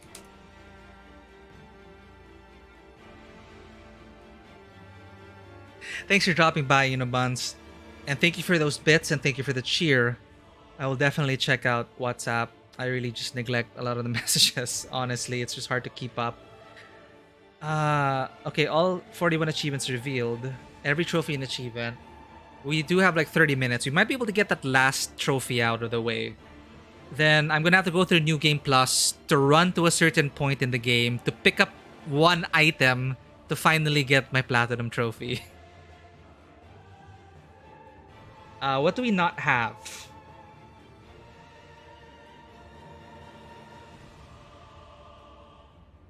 Godfrey the First Lord, Godskin Noble, Red Wolf of Radagon. Do I have Valiant Gargoyle?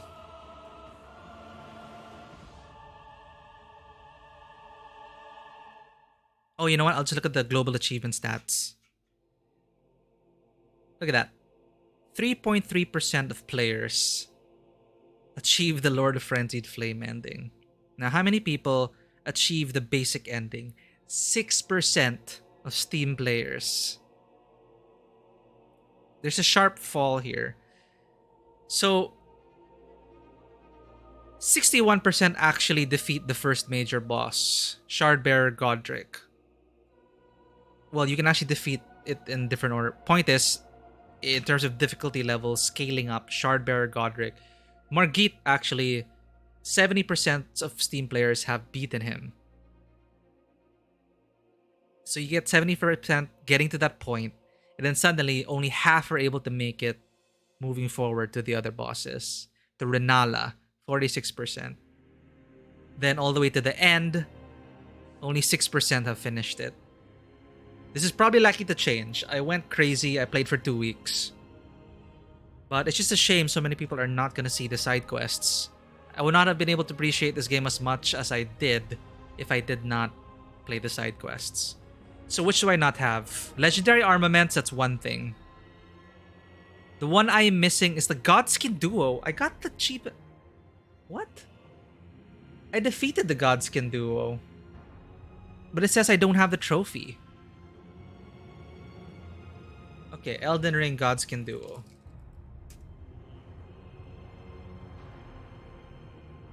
This fight takes place in Crumbling Farum Azula. This not an optional boss, as players must defeat it in order to advance to the rest of Crumbling Farum Azula. It's a required boss, and I defeated it, and I didn't get the trophy.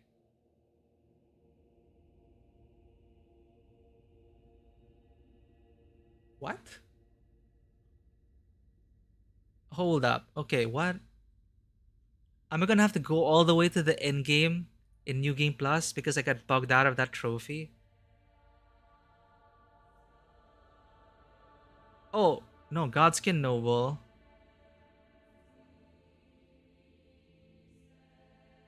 Yeah, I didn't get the achievement.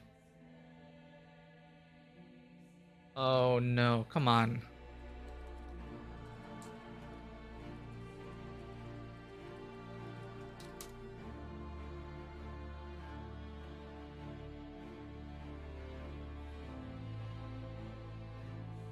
Elden Ring achievement not unlocking.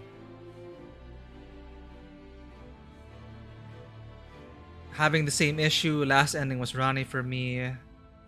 Also stuck at 41 over 42.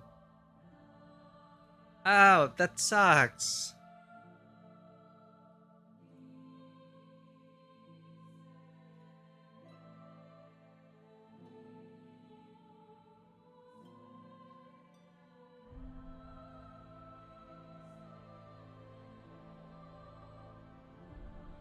And apparently on Xbox, as of last week, only 0.02% of people on Xbox have finished the game. It's only been out for 2 weeks, right?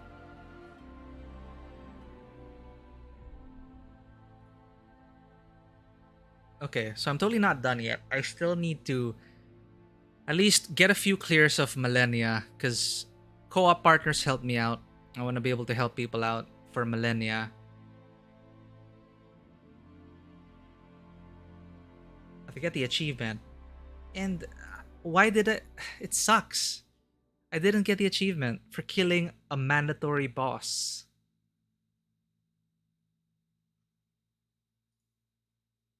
And I got lucky with that, because I'm seeing all the threads here. It's one of the bosses people absolutely hate, to the point that people have like stopped playing because of that duo.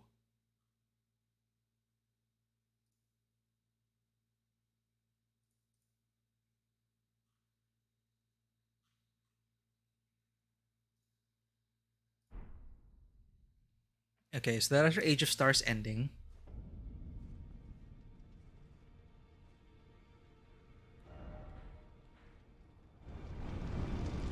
See, look at this.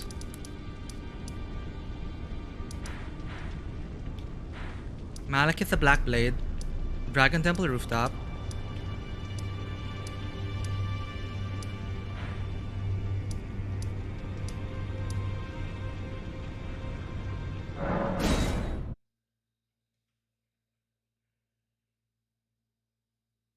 Yeah, someone here. Maybe your achievement is bugged out. And then someone else had the same problem. They didn't get the achievement. So now they have no choice but to return here to the end game level. See, this is the Godskin duo fight.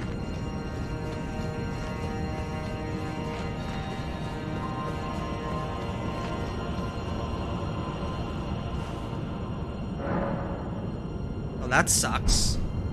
Anyway, I really did like our first ending. I guess I'm gonna have to new game plus this.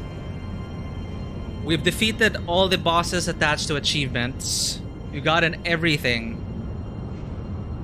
So I'm pretty satisfied with my time in Elden Ring. And we look pretty good. Despite having to give in, get heavier armor.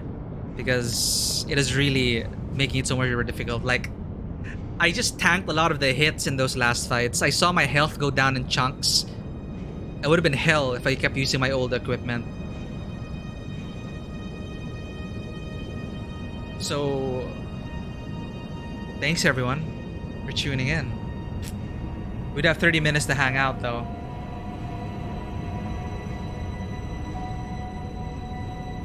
So if I feel like it, maybe I could do the whole Volcano Manor questline because I totally missed that. Help out people in Millennia maybe. We could try that. But it just really, really sucks that I was bugged out here and I didn't get an achievement.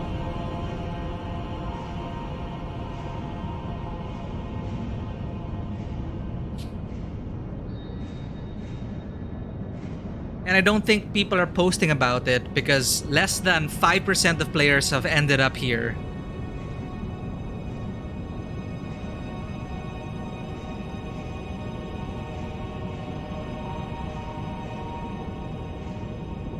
Maybe my internet died out while I was fighting it.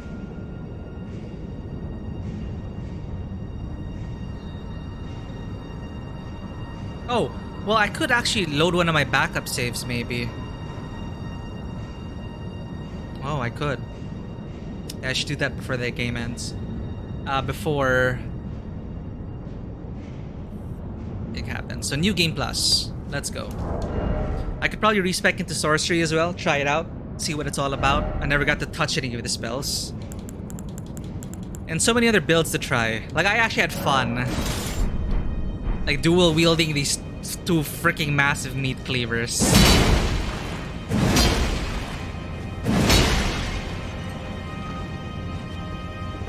I could also get 2 of Guts' sword in New Game Plus if I wanted to. The Berserk sword.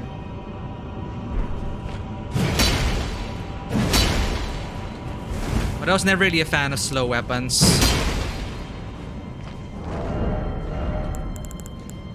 Okay, that is your Age of Stars ending. We can go to New Game Plus, get the new save for that.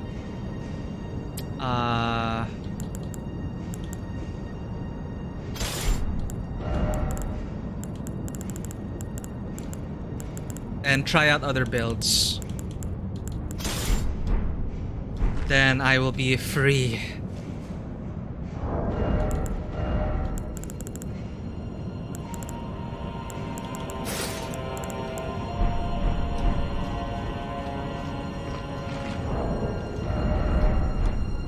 You know, let's see. Let's help some people out. Probably wind down the stream with that.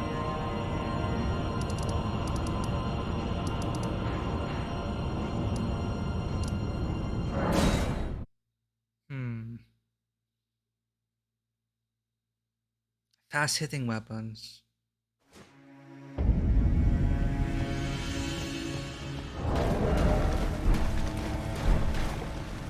Learn to dodge, because if you block, she gets healed. Let's see if we can't get a clear.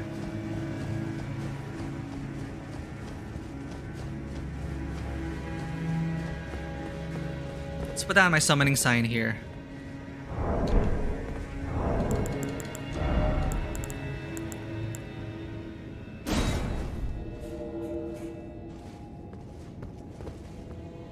And I get summoned in under a minute.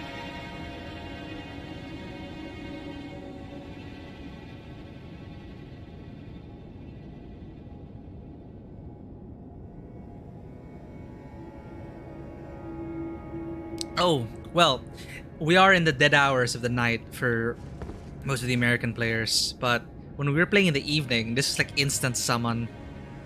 So I may be wrong here.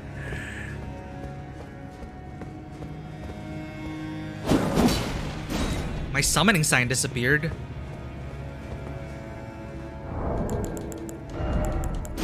But why? Oh, there are other messages now.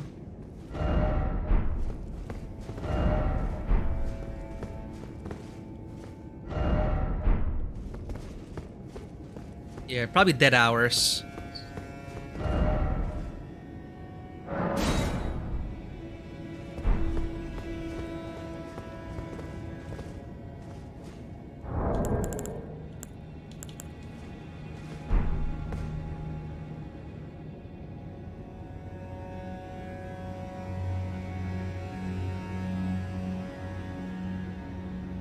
So I do need to go to New Game Plus. This damn achievement didn't trigger.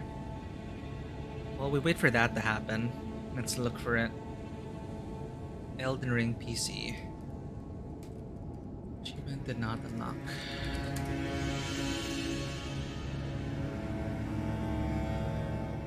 Yep, a lot of people are having it. Achievements not unlocking.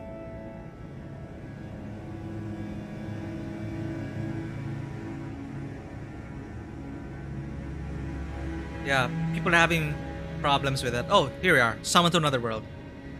Alright, let's try not to be...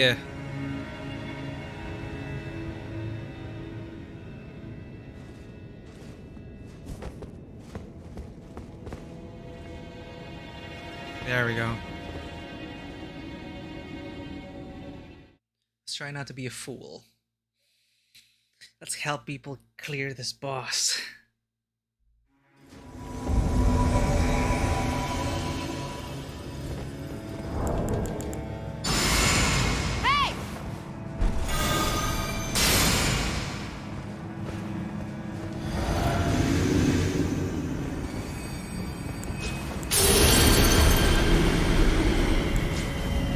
Return to their world?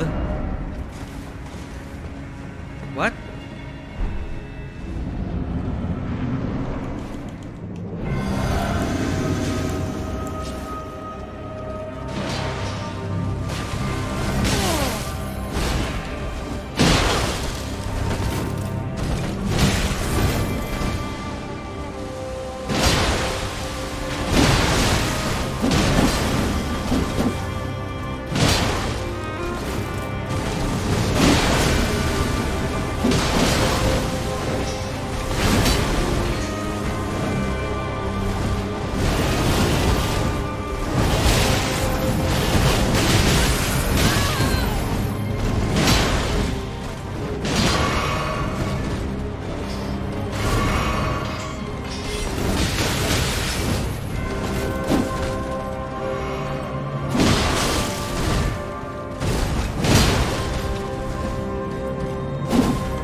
Oh shit, I almost died.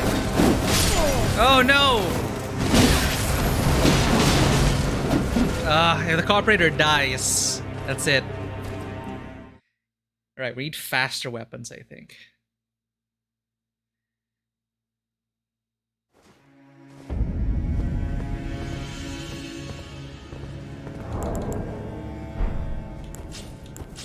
And one of the cooperators left.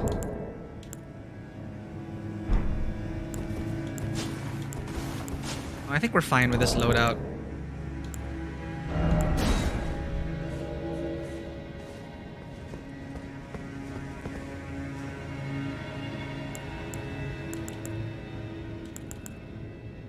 She does physical damage largely.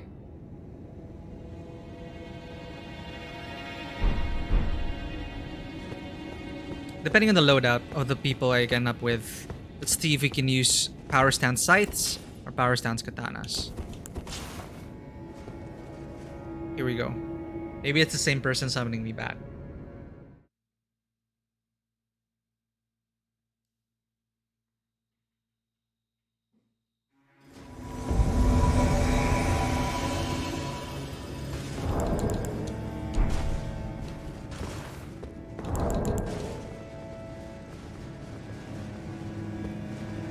Oh, we're gonna go for it already?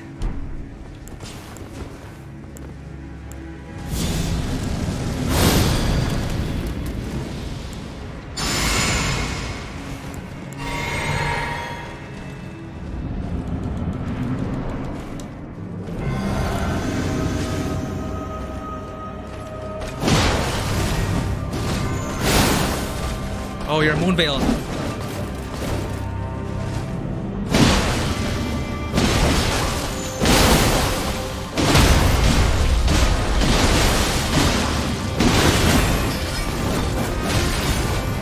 Run away!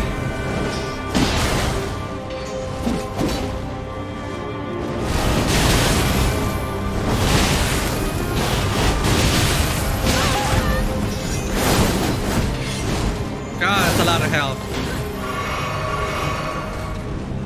She healed too.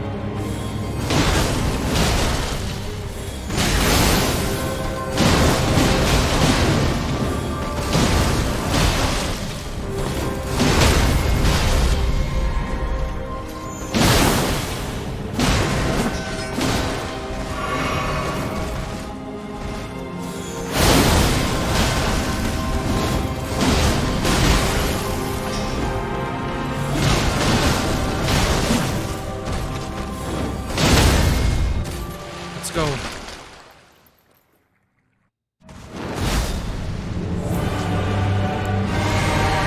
Run away, Leon!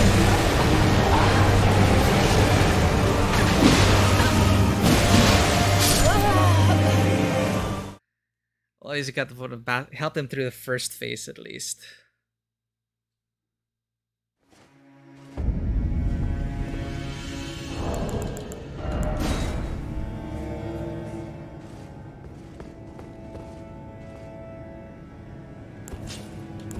You know, let's try 2 katanas. But the poise hits on her were pretty strong. Been staggering her over and over.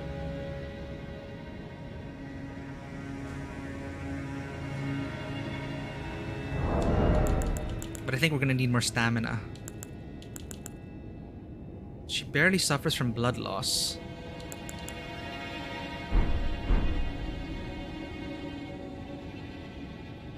Yeah, co-op's fun. There are pools for it, so it's consolidated per zone and per area.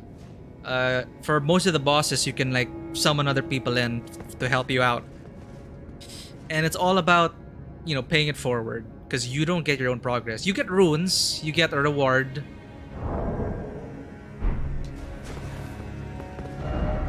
But it's like, you'll never see these people again. So it's like,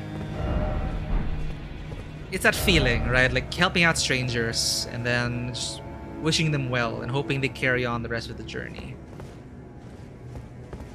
I know that I'd still be stuck here. I don't think I'd be able to finish the game if the 2 summons I had didn't carry me.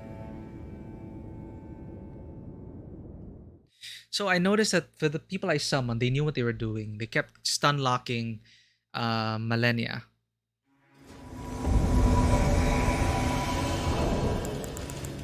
Hey! Curtsy. What are you doing? Okay, you're a staff user. Sword of Night and Flame. Oh, well, shit, we're getting into it. Alright.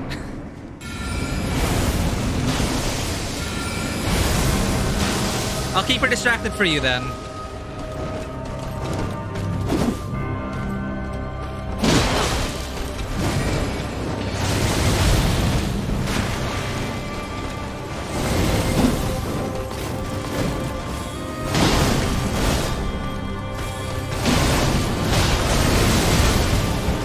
Yep.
Got a first face at least.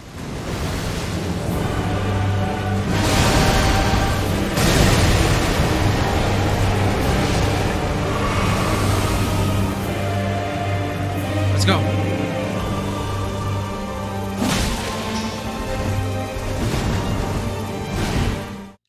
Oh, what? They disconnected? Ah, freaking connection issues. Multiplayer problems.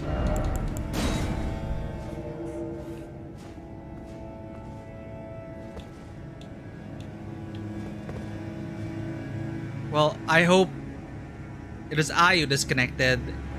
Got him to the first phase, through the first phase. Hope we can handle her for the rest. So yeah, you drop summon signs here, and that phantom is an actual player. It's another player in real time right now. So it's that feeling like you're not alone. You're here with other people, leaving messages behind. But that sucks. It is going so well. The lag wasn't bad. Come on, I just have to at least clear. I just have to help someone clear Millennia at least once. Then my debt will be paid. But I'm less of a hassle now for the teams because I would have died instantly to those barrages of attacks if I was using my old equipment.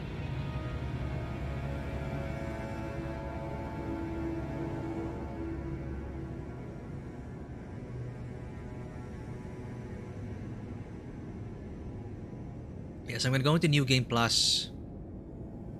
Then I'm gonna have to get the damn achievement.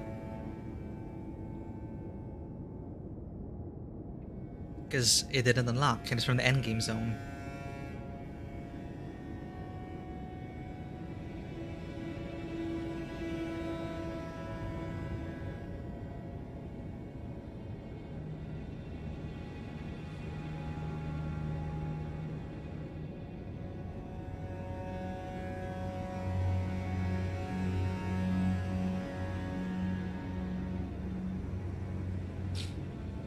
Okay. Elden Ring. And get achieved. Skin.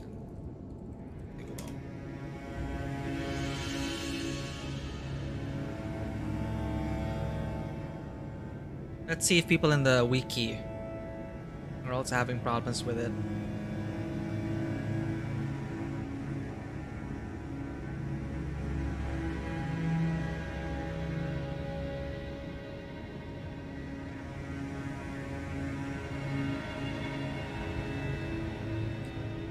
Yeah, here. So I beat this boss and somehow it bugged because after slaying both of them, another pair spawned. After beating them too and progressing the game, I found out I didn't get the achievement for this boss. Oh, the irony. Anybody knows how to fix that? When you beat both of them, but the boss health bar isn't fully gone, they respawn themselves. Not sure why I didn't get the achievements. You're not the only one, my friend.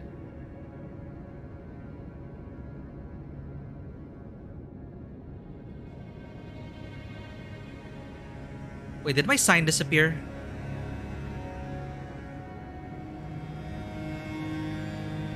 Still here. Oh, I'm being summoned already. That's so annoying. I thought I'd be able to get all the achievements. But this is what I get for not looking things up.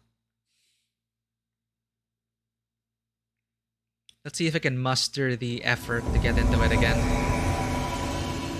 Oh, Richter, hello. Oh, you're not even a hello.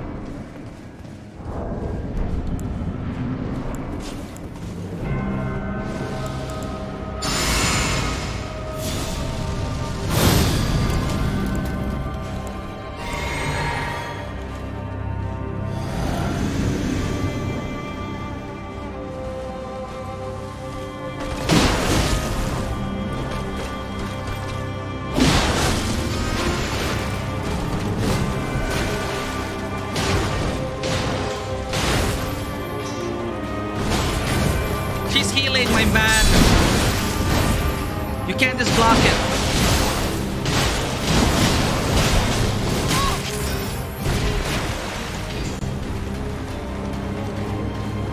Hit her.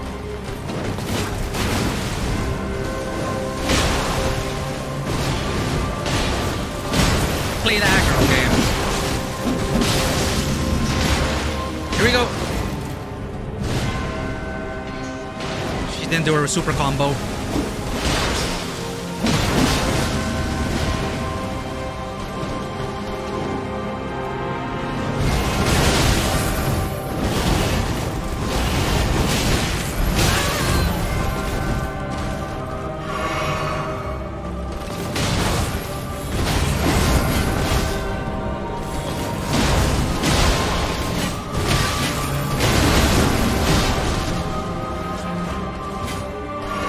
Tag team.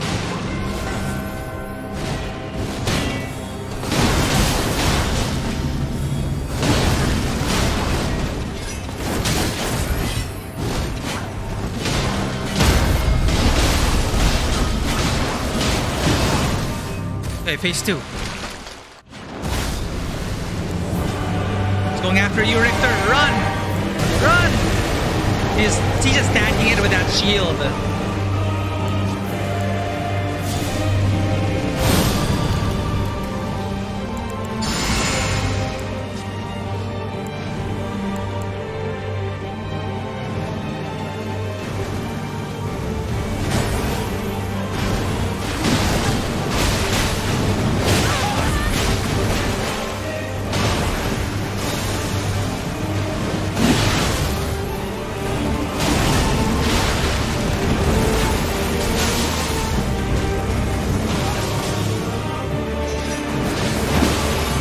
Richter, no!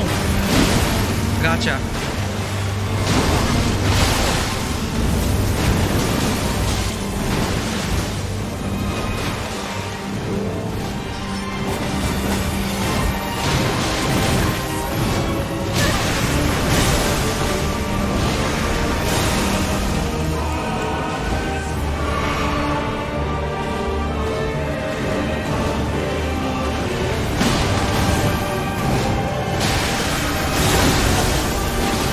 Why is my game bugging out?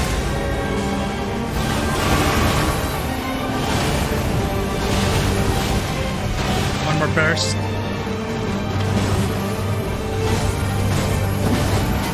Why can't I do a... Oh, my weapon swapped out. I was using the wrong weapon. No wonder. Fuck. I was using the wrong weapon. That is so embarrassing.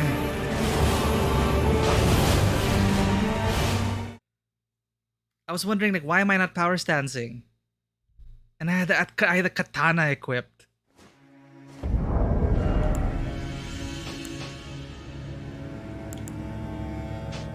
Screw that.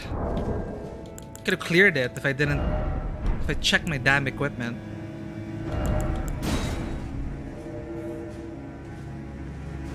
Well, we carried him that far. Hopefully he gets to clear her. That is so terrible. It's like something's wrong. Why is my button not working? Whoops, you had your katana equipped.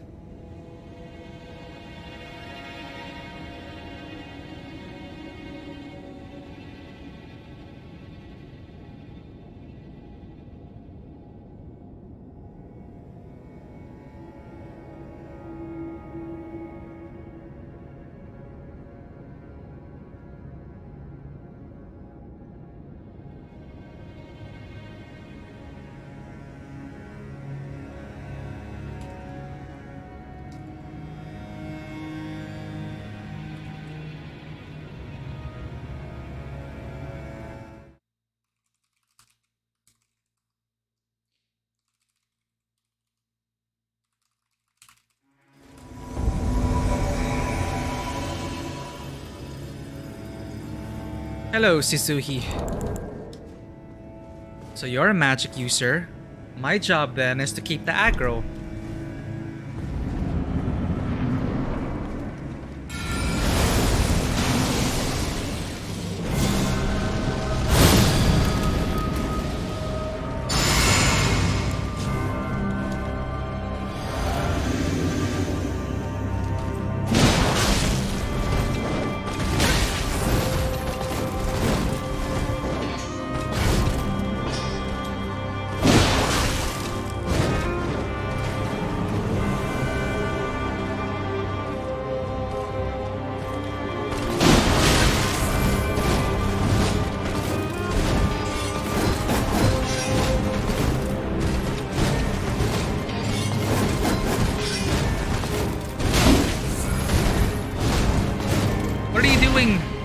Where's my...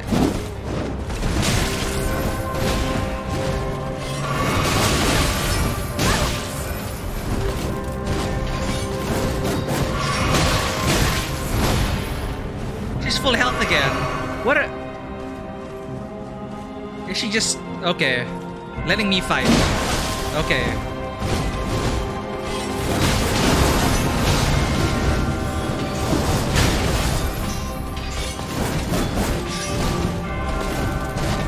Bad.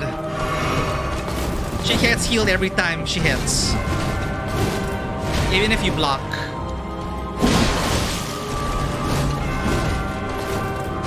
Don't you want to fire some spells, Shizui?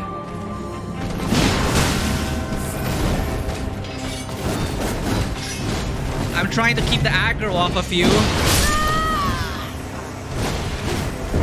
What?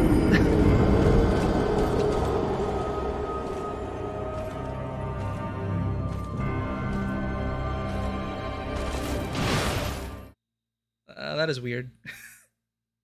I'm not sure what the intent was there.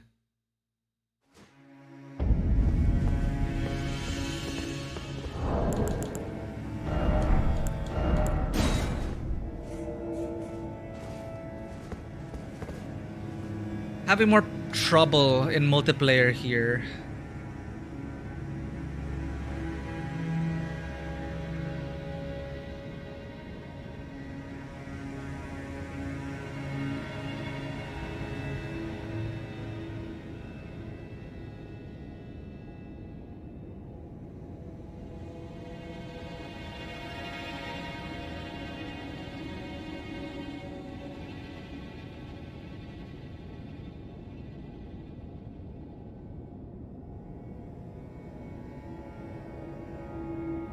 So there's actually a whole PvP meta thing that's developing right now, as it is with a lot of these Dark Souls games. I'm not sure if I can get into that, but if it does appeal to you, it's gonna be a pretty massive. The PvP community is quite large right now, and you will not have a hard time finding duels.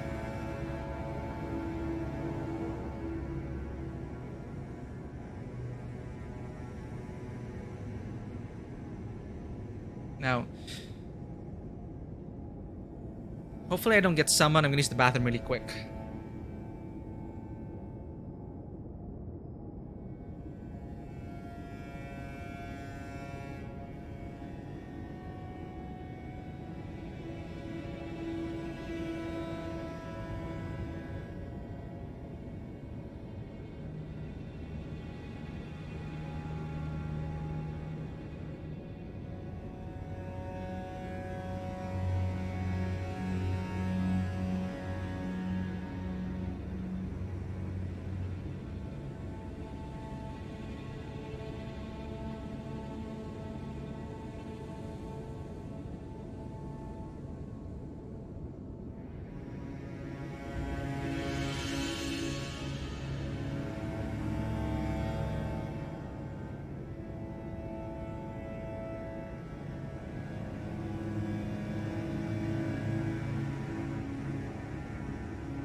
failed to join for some reason. Probably NAT type issues.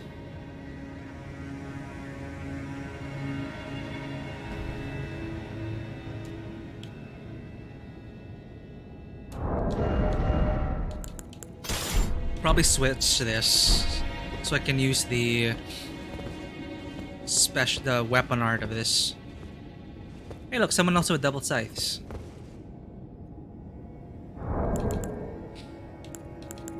And since a story isn't really a game, let's use our heaviest equipment.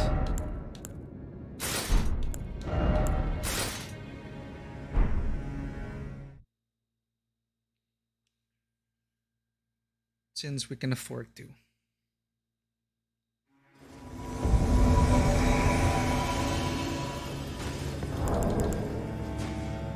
Oh, polite.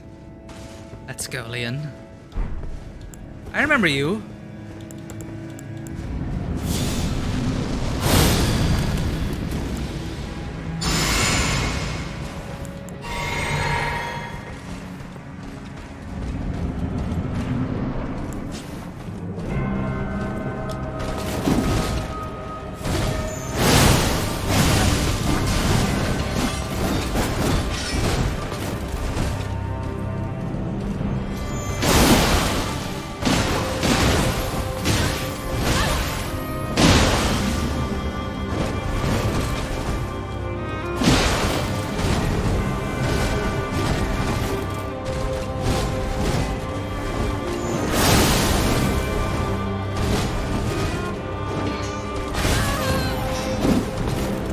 Whoops.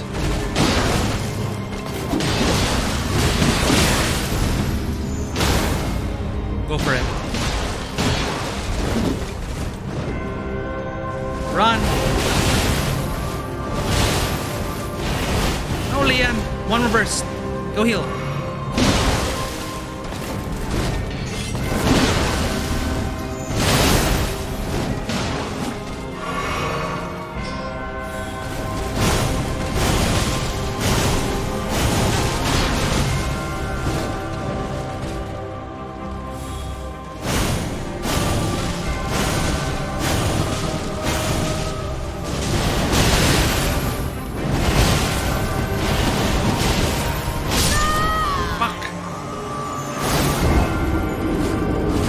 They're like very narrow dodge windows there. Ah! We died. But I think that's the first one to try who summoned us. I remember. The Moonveil Katana person. Same tactics as well. I think we got the second phase, but got disconnected. That works out. This works out. The weapon art here. I can just keep spamming her with that.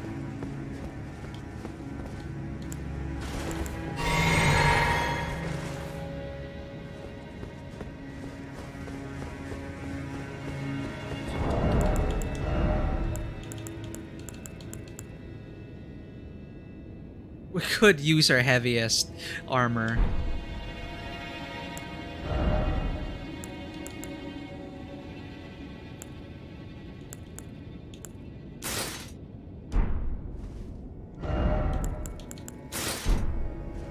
Plane rot.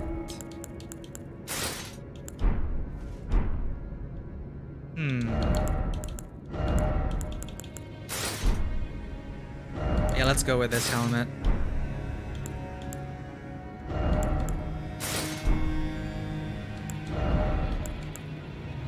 I could use the heaviest armor if I wanted to.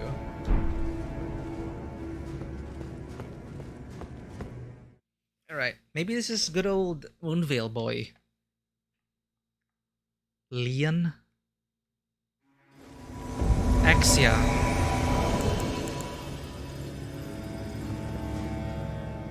Are you gonna summon another person? Hey! Hey! Are you gonna summon another one? Yeah, let's do this. Full co-op.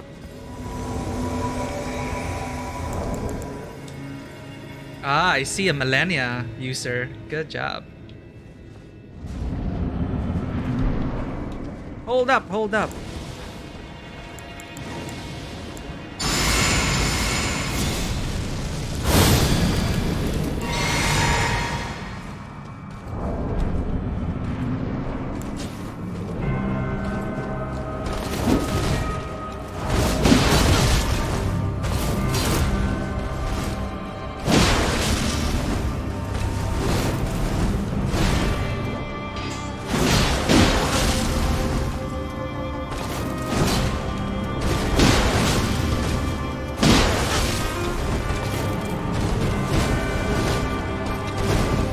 Got aggro, let's go.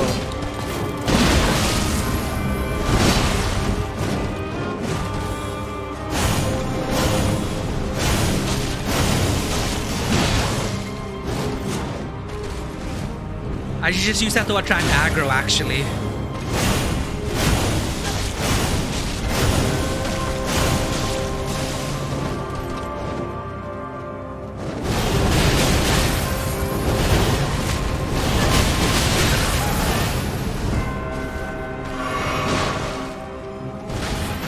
I hate that.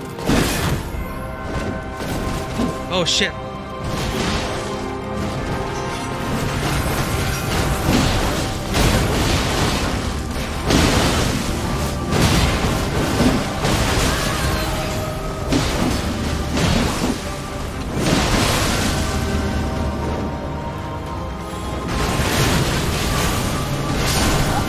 No, the host died.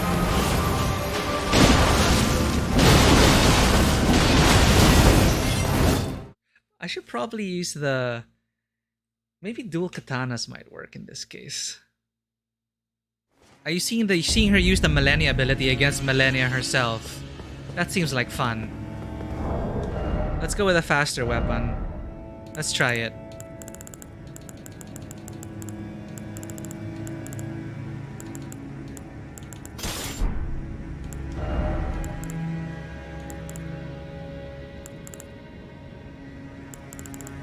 So we can inflict the bleed condition even faster. Then if we need to do katana arts, we have it on our offhand.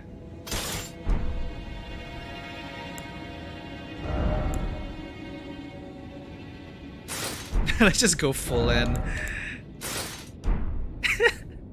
Let's go, Lionel's armor, let's go. Look at this. Let's go. This is why I hate the heavy armor.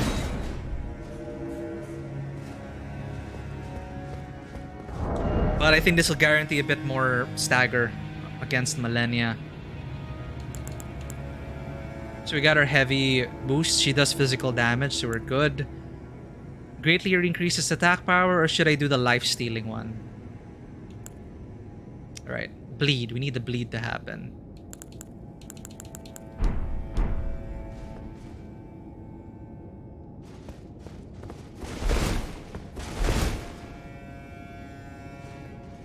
So Lionel, the person wearing this armor, he was a very chivalrous knight. He was the one that adopted Fia, the deathbed companion, when she was cast out from where she was born. So if it wasn't for Lionel, if it wasn't for this knight, we wouldn't have had Fia to become the Prince of Death. Apparently it's unrelated to Ronnie's ending, so I may have mixed up the lore somewhere there. So there are different endings. One of them was Prince of Death. Ronnie, I think, was more... Those are probably the extremes. Ronnie is probably the in-between, where it's not all death.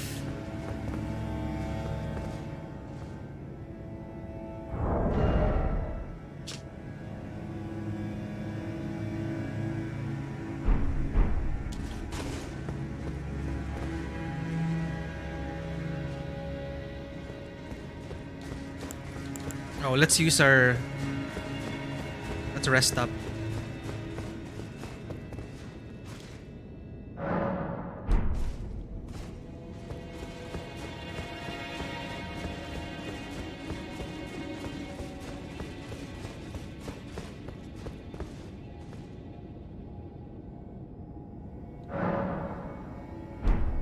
Not even a face. Oh, if you go in, summon sign disappears.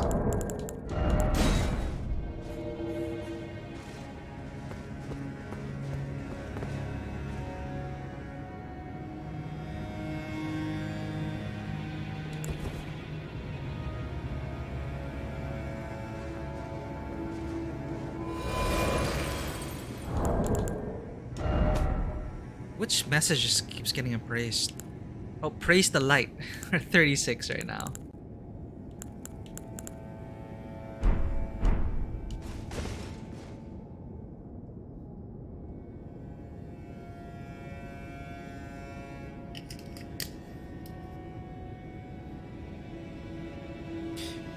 I think this ability will help keep Millennia stun locked.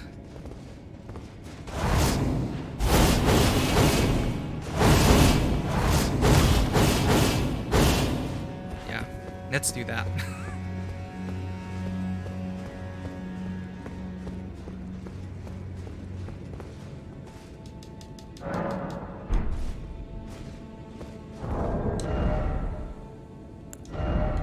Can I keep my both? Can I keep both sights equipped though? If we need heavier hitter weapons, heavier hitting weapons. Oh yeah, we can. Oh no, we can't.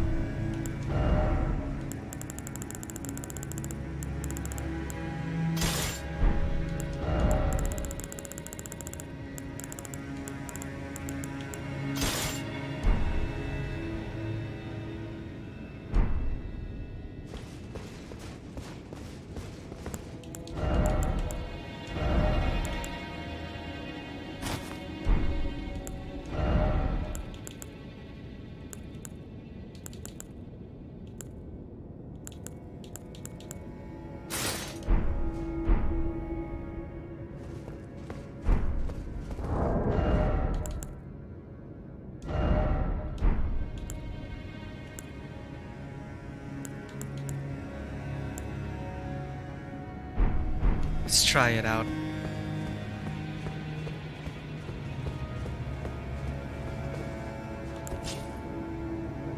Unlike last time, I was so confused though. I might like mess up my weapon loadout. So this is for ranged attacks if we need to. And I quickly switch to that. Start off with buffs. Go in and see if we can stun lock her with her own sword.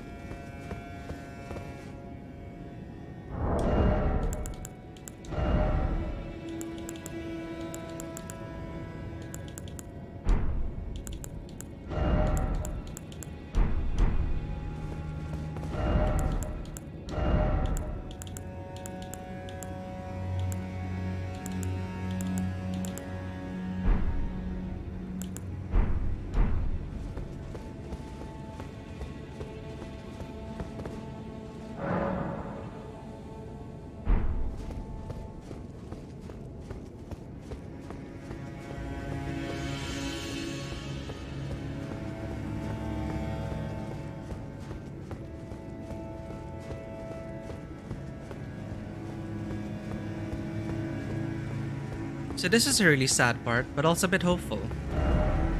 That's why I was wondering why there's sadness ahead. Seems familiar, so to be wary. Inspection. This is probably one of the sisters. Maybe they made it. Maybe they became a god. We'll never know. But this was not Millicent. Probably one of Millicent's sisters.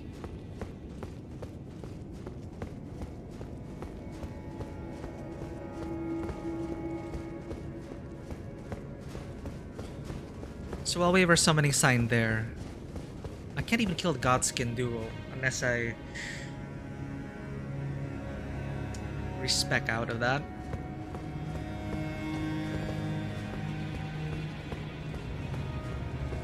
Luckily I did back up a save before the end game area, before Faro Missoula, so I could attempt to get the achievement there. And also get, but I can't spread out the weapons among the characters for their achievements, so I need the New Game Plus for that. Alright, I know what I'm gonna do after.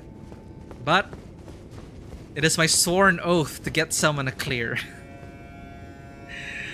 millennia, I will not be able to put this game down until I'm able to pay off my debt.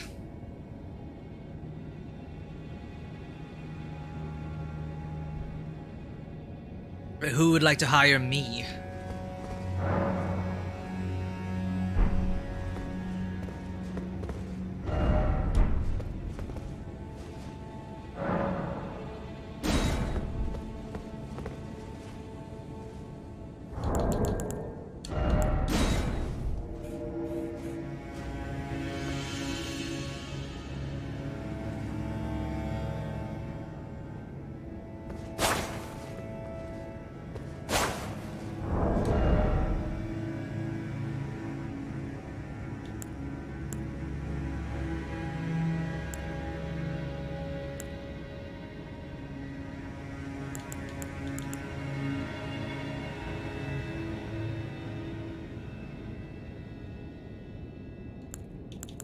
Instead of the blood loss for the attack power, I could use the lifesteal.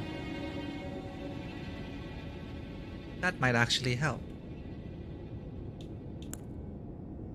Instead of increasing attack power, increase survivability.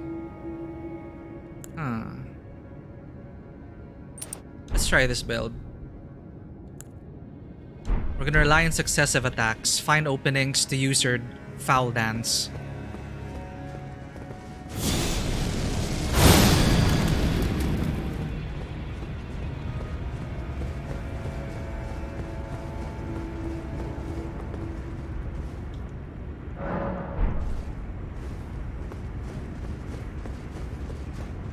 They probably don't want to summon me anymore after all the failures. It's okay, someone will pick it up. The last one was just so odd. They summoned us and they didn't do anything. I think they were trying to they were hoping that we would be able to kill Millennia for them. Like maybe she was saving herself for second phase, but I just couldn't do phase 1 on my own.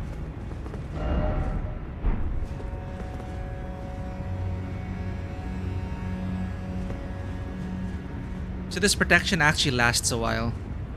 I need to make sure to keep it up.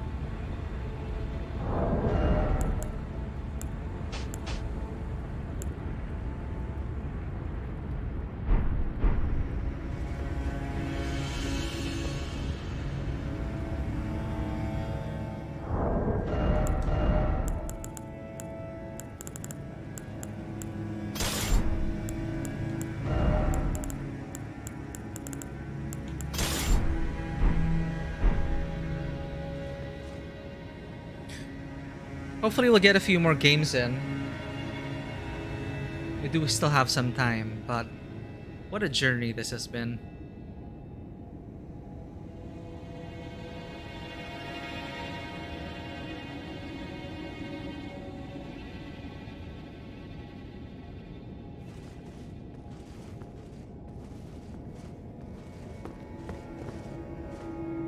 Look at all those dead people. So we have to try and bait her to the corner here. Limit her movement. That's how we killed her last time. Like we stuck her against the corner. So we're gonna have to try and lure her to there. No blocking, because she's just gonna heal herself. But it's so tricky to dodge the flurry of attacks.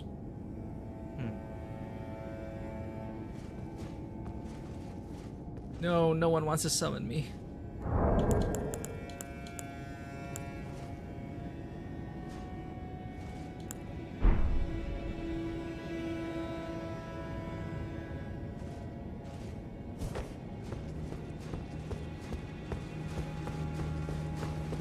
If I leave this area, will my summoning sign go kaput?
did we miss here?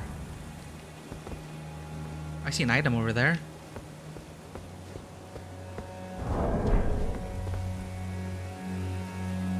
Oh, and it's death below.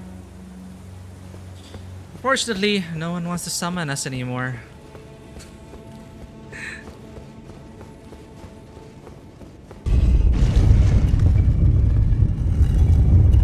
So where to?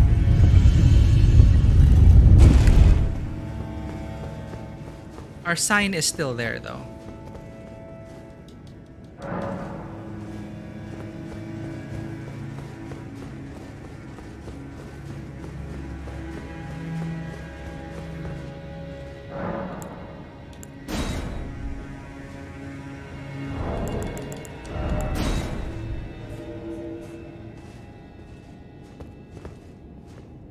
Let's give it a few more minutes.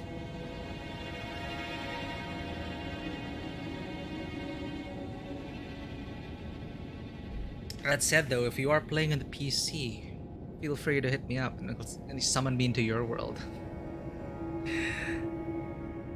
I may try out a sorcerer build just to see how magic is like here, because it's one thing I never got to experience.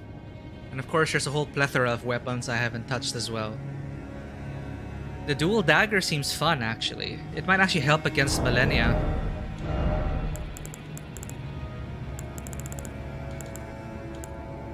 I could try for that.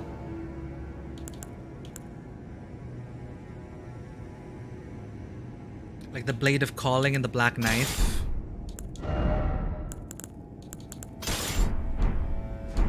I never used dual daggers, but it looks cool.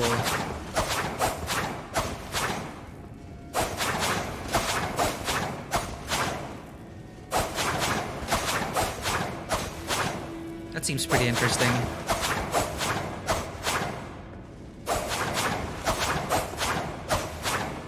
Millennia does have a few windows to use this in.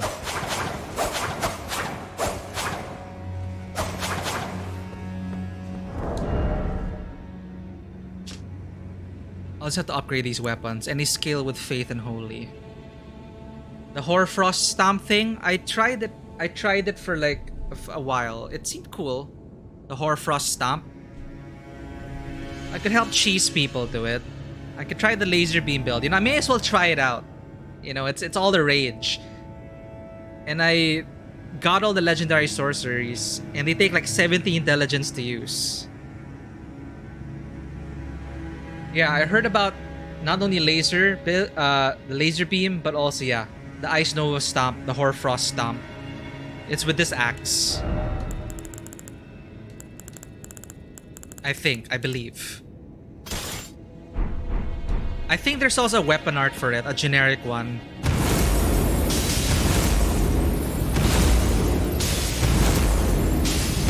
Let's spam it all day.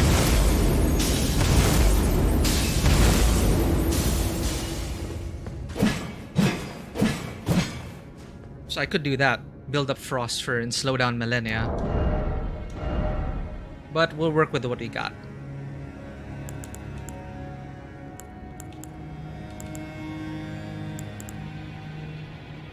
What was I using again? Right, katanas.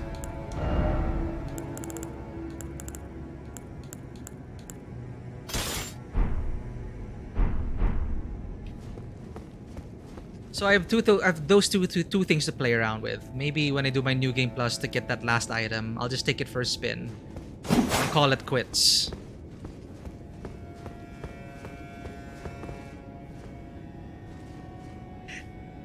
You know, I can't get that image out of my head now. Lapras boss. It is Lapras.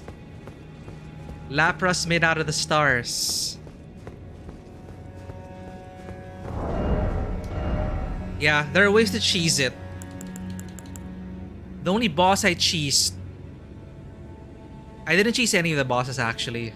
Some world bosses or world mini bosses, yeah. Oh, here we go. Someone has decided to put their faith in us.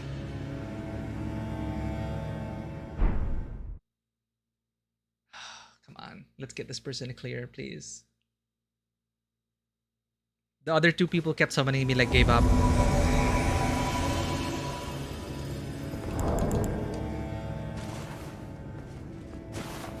Nice, nice. We bow together. He's also on the Moonveil Katana build.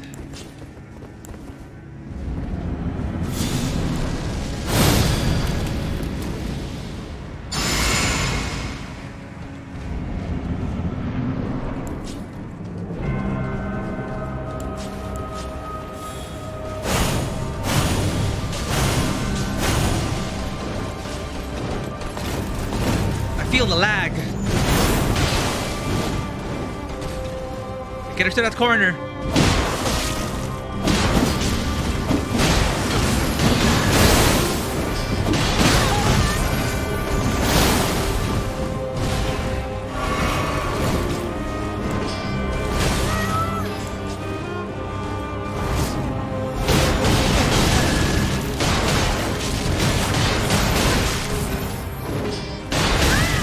Oops, I'm out of mana.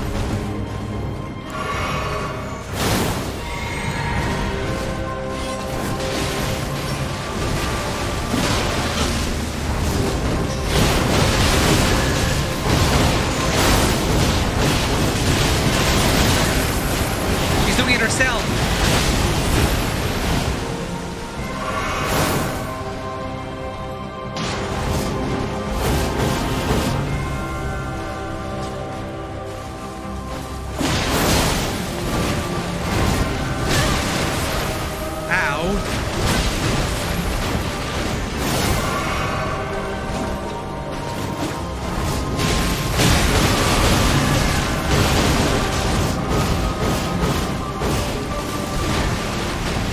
This build isn't working.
Oh my god, she keeps moving!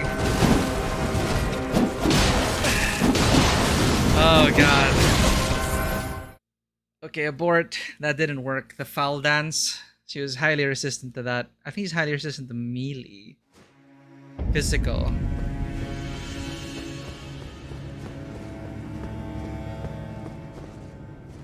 Yeah, that's what she does. Like millennia, right? You were in there, but then the first time I met her, like, oh, awesome cutscene. Literally half a second after you're out of that cutscene, bam! She instantly charges at you, stabs you, you're dead. It's like a troll.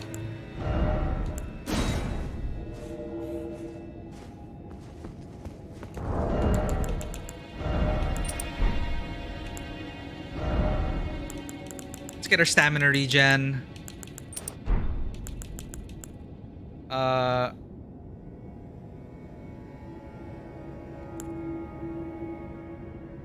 Maybe I could get in some uses of the Moonveil. But I'm gonna stick with the scythes here. Here we go. Hopefully I get someone with my full mana.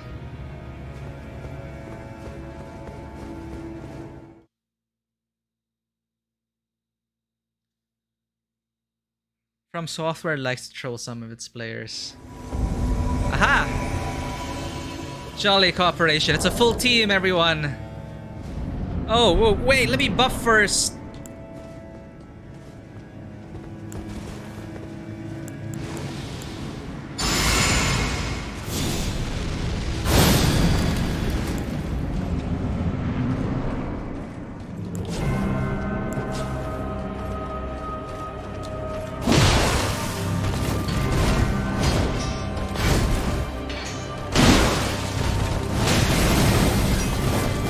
Ooh, you laser beam.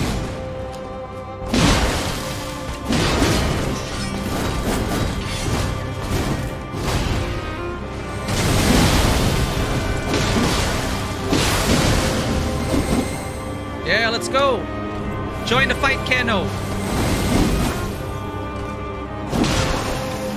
Trap her here.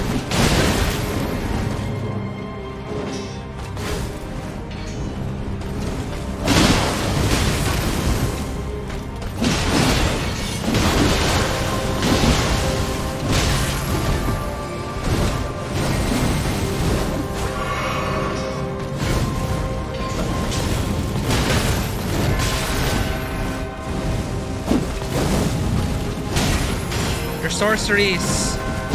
Get out of the host. Leave them to us. I'm dead. I'm sorry.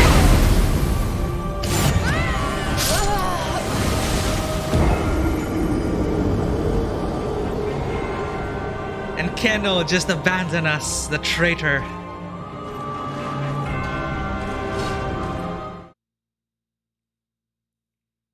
I don't know if that's a connection issue or if just Keno says, screw this team.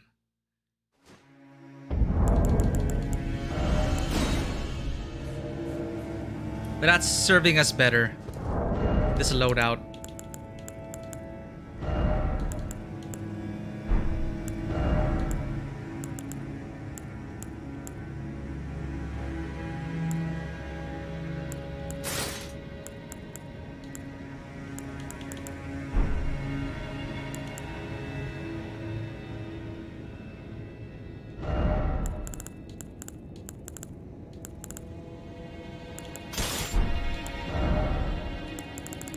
I noticed those rings barely do anything.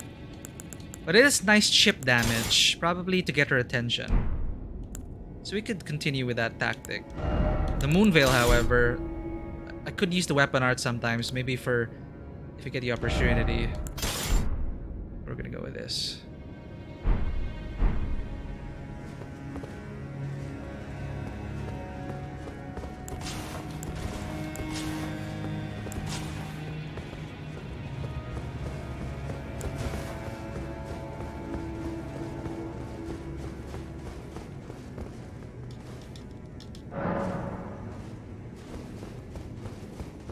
But it's nice when you see them come together, like a full party, right? One of them sorcerer, one of them dex build, the other one like heavy swords.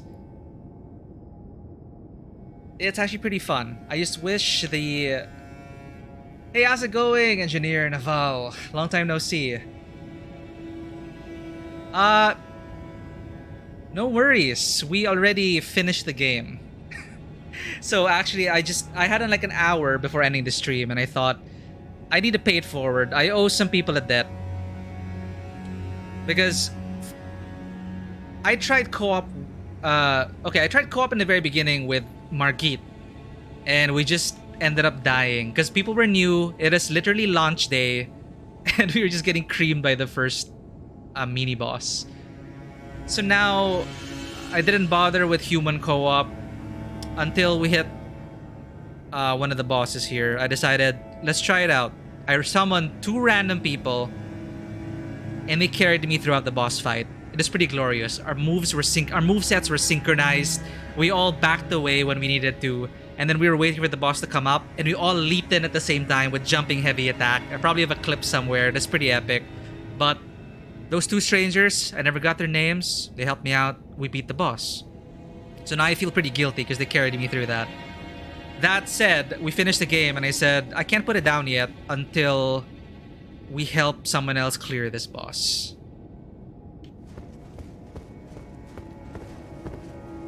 I feel a bit guilty because it is a personal challenge for myself, like not to use human co-op. Because I had an experience with Dark Souls 3. I understand that Dark Souls 3 is like years into the game already, so the co-op partners you get there delete the entire game in one blast. It trivialized all of the boss encounters. I still had fun with co-op in Dark Souls 3, but it didn't feel like I actually beat the bosses. Here, I'm kind of getting the same feeling with this boss and me needing the co-op. Yeah, I don't know if that's true. Where his car broke down and then 2 random strangers came in, helped him out, and then disappeared into the mist. Much like how this came up. I hope it's a true story. It sounds plausible. But that's how it is. So people have helped me along. These messages people leave behind. It got me to secrets I would have missed. It gave me the encouragement as well to keep going. It's just a shame that it's probably dead hours right now, but when I played this in the evening, I kept getting summoned like left and right at this boss. But now it's been like 5 minutes per summon. And also the people who used to summon me stopped summoning me because I realized we're not getting the clear, so they're gonna try other people. I get it. I'm not a meta cookie cutter OP build. I've just been playing what I want.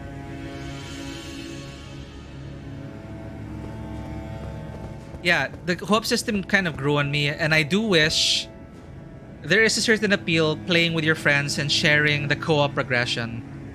But if you guys are really dedicated, I guess you could just clear the same area like 3 times, once per person. But as a solitary journey, it works. It's like you may be struggling, you may be in a dark place, you don't know if you can do this.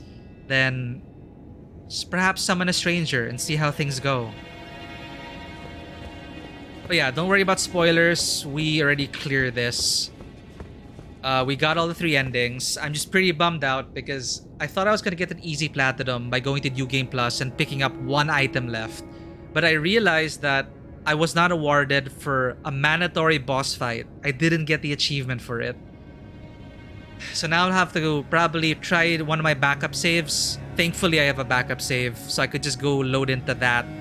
But I hated that boss fight, and I do not want to do it again, but yeah. Oh, Korgol. The visual progression happened out of a necessity. No, it's not Radan. It's one of the duo boss fights. I got super lucky because the RNG was on my side and the bosses kept focusing on my mimic and they kept using very predictable moves.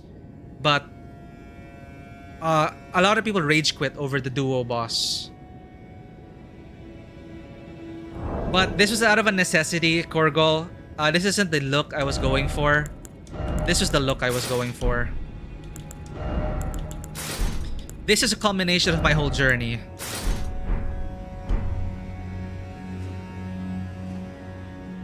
The Valkyrie profile.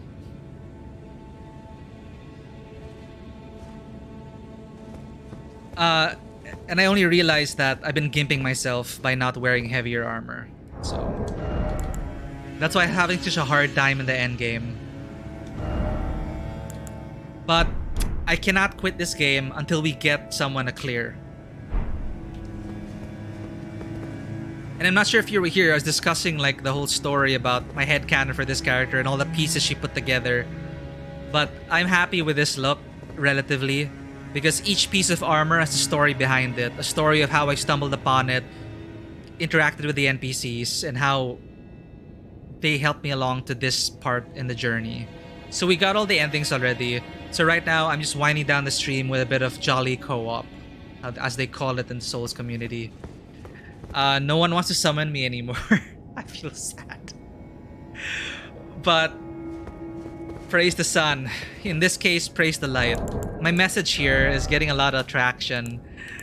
Praise the light. There's a random spot of sunlight in a dark, dreary cave, and I felt the solace of standing under the sun, much like in Dark Souls 3. So I just put in the sign there, praise the light. True enough, people also felt the same way. So yeah, we already cleared the game. There's no more spoilers. I guess when I jump into this is an optional boss, but it is pretty clear that this is one of the bosses.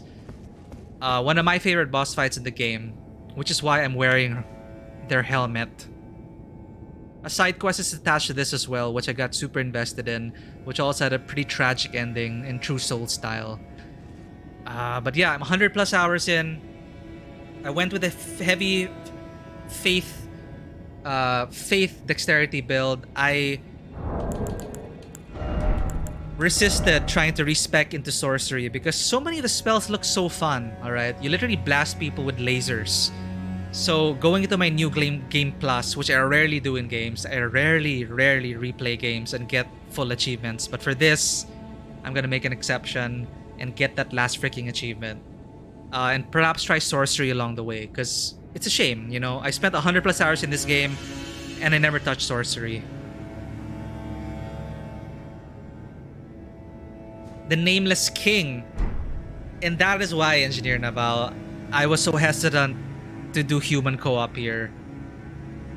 You're talking about this, is it a Storm King? Is that the same one? The Nameless King, the one at the, like, with the Tempest, one of the endgame bosses in the dragon place in Dark Souls 3. If it's that boss you're talking about, huge spectacle. I loved it.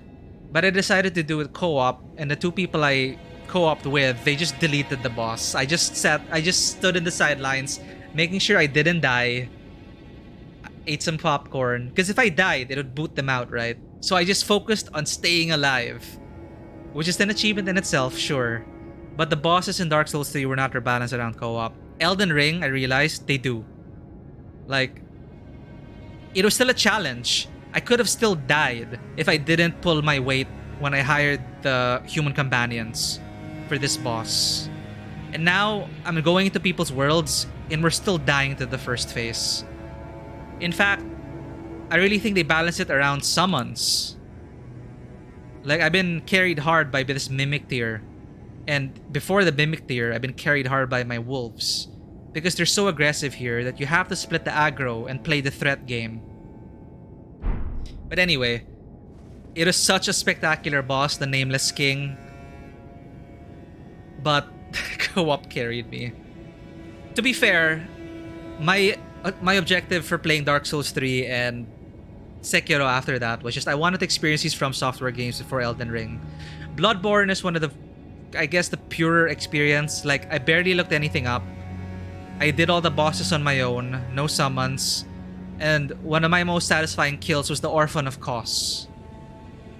Now, not exactly the most spectacular boss fight, but it is one of the most challenging. Then Sekiro comes along and kicks me in the balls. Sekiro was a pain. I almost quit. I almost destroyed my controller. I almost destroyed my monitor. Sekiro was so rage-inducing, I had to stop playing and clear the last boss after a few days. A connection error occurred, come on!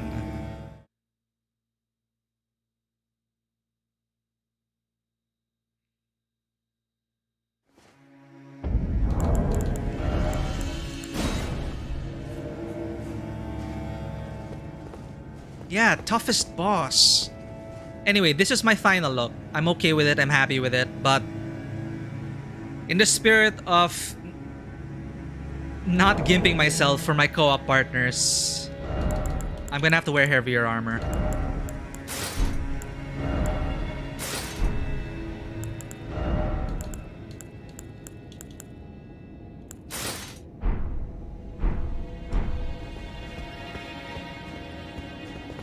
Sekiro for me, man. Sekiro was just it's still the most difficult From Software game I played.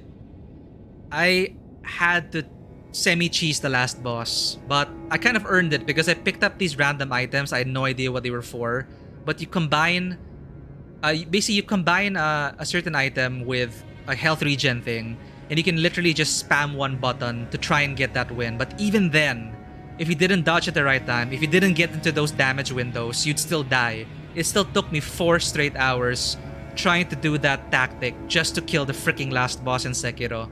When it was done, after that, I actually thought, I'm done with these kinds of games. I'm just gonna go back to action, adventure, narrative-based games. And then I decided, you know, hype's too much, I'll get into Elden Ring, here I am. So to this day, Sekiro is still the most rage-inducing. That is the one that really tests your character. I know a lot of people, even my brother, who just couldn't finish Sekiro. They just had to give up. But for me, I just couldn't let that lie. I kept telling myself, you know, I know it's a game, but it's like I cannot leave this game unfinished. We're at the final boss. I cannot. So I had to really play by the game's rules. I used that item. I used that Ash of War, the Bloody Slash, and I got into the rhythm of it. I threw myself at the boss for 4 hours until I cleared it. God. One of my proudest moments, though, was beating Lady Butterfly without cheesing it on my second, because everyone was hyping up Lady Butterfly. They were saying, "Oh shit, Lady Butterfly, that's PTSD. You're gonna die. You're not gonna be able to clear Lady Butterfly."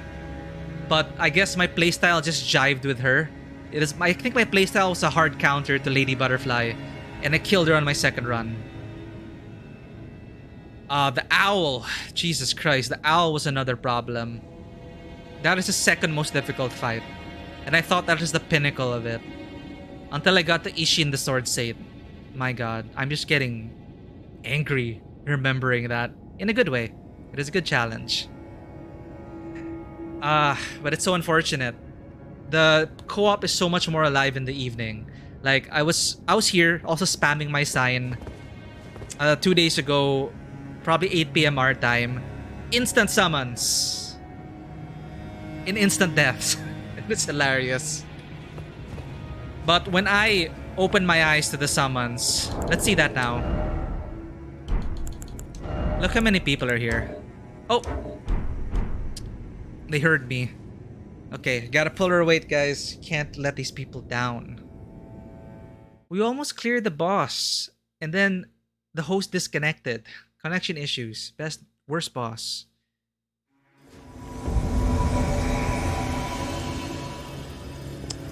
Turksuf.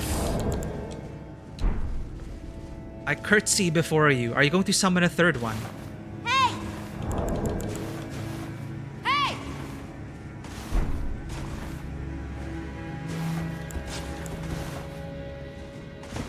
Okay. There we go. This is our party, everyone.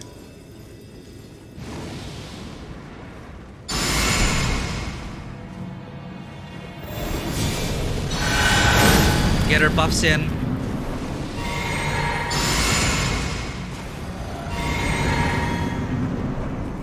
Here we go. This is Millennia, one of my favorite boss fights. She's the cover girl.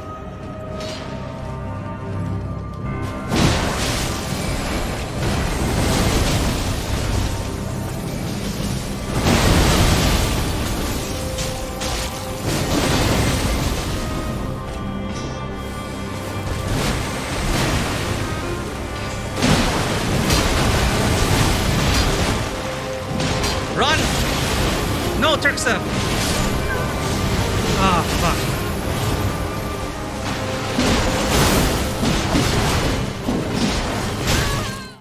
Oh, what? Oh, Turksef was the host. Was he the host, or did we just disconnect there? Frack.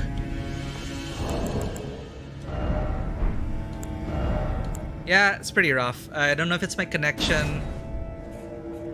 I didn't have this problem 2 days ago.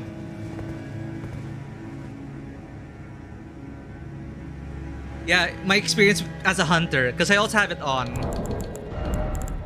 The blue ciphering for PvP. Most of my fights have been coming in and then getting the notification that the invader was killed. I'm like, my job here is done. And then of course the player's like, you didn't even do anything. Yeah, but PvP is also fun. Some crazy builds in PvP. But what is that? Okay, Turksef died, but I think Turksef was the secondary someone. That wasn't the host, and then the host is disconnected. Freaking connection issues. Actually, one of the reasons why I got this on PC was because I had a hard time with the NAT type thing, because my connection is a NAT type C or D, and you know how terrible NAT types are for peer-to-peer gameplay. That's why I didn't get it on PlayStation, because I had better luck with co-op on Dark Souls PC. But hey, we have maybe like a few more minutes. I want to help someone get the clear. It is a code of honor. Co-op summons help me clear this boss. Let's help someone.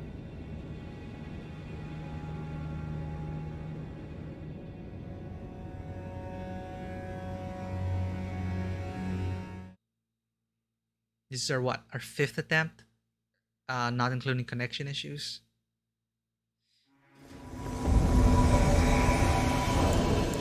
Okay, you know what's so challenging about this boss? If you get hit, she heals. She drains your freaking life. So the more people you have, the more HP potions she has.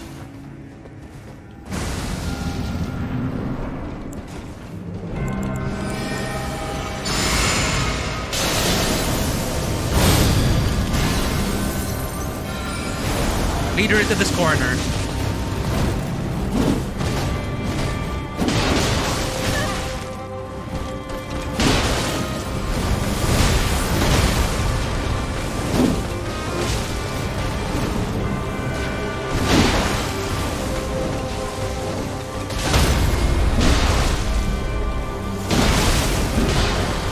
Didn't punish that hard enough.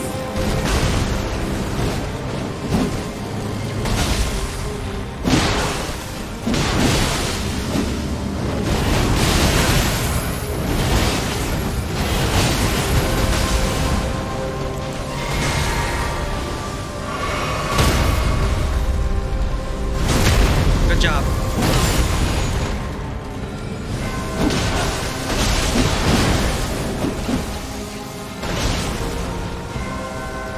Just don't let up.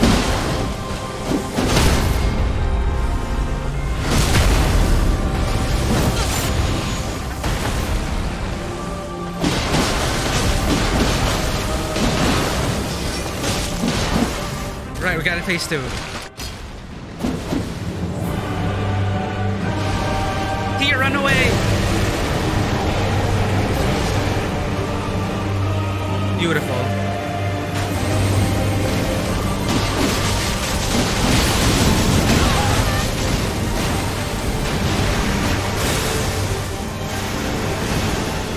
She's going after Tyr.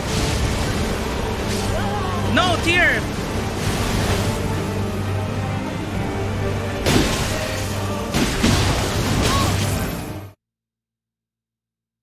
Why is it always sadness? We got her to half. But that also misled me, because you're staring up at the boss. But what the boss actually does when you stare up at her is she sends phantoms on the ground in the form of butterflies, which just dash at you and disappear. So you're focused on the boss, and then you realize you're dead. But that is a good run. See, that is good. We kept the pressure on Millennia. The sorcerer kept casting. I had this weird run. I joined the co-op session with another sorcerer, and she just stood there in the middle. She did not do anything.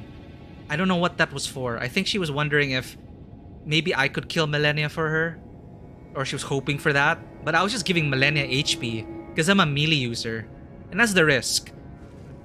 And that's why I was so impressed by the team I came into when we beat Millennia, because it seemed like everyone knew what to do. No one blocked Millennia, because even if you block her, she saps your HP. So I saw all of us just dodging in sequence, and we were sharing the aggro and spreading it around. And when we knew, like, alright, I have aggro now, that person steps back. And the two of us, we charge in, jump, and then heavy attack. Then she switches aggro. We break. Oh, it's Tyr.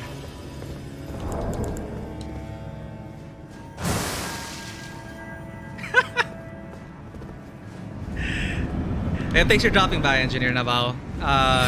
Good luck on your journey.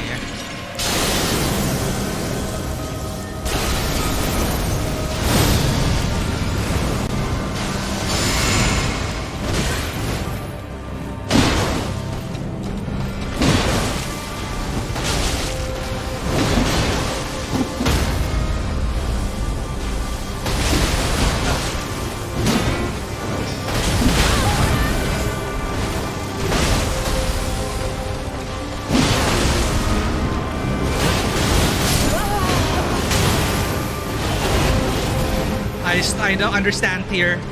I understand. That always gets me. That foul dance of hers. Yeah, thanks for dropping by, hanging out, Engineer Naval. If you aren't playing on PC, I am available to be summoned anytime. Because I'm pretty much done with the game already. So this is my life now. I'm just gonna help people. Take care. PvP, man. I don't have a meta build or anything, but I can try it out. I heard a lot of duels happen in Limgrave, so maybe I'll jump into that. The problem is I'm level 200. A meta level hasn't formed yet. I don't know if I'll be able to be summoned. But we'll see. I'm gonna try it out. PvP at level 200. See how that goes. Because the soft caps here are higher. And some sorceries need like 70 intelligence. So people are still arguing about what the meta level is. We'll see.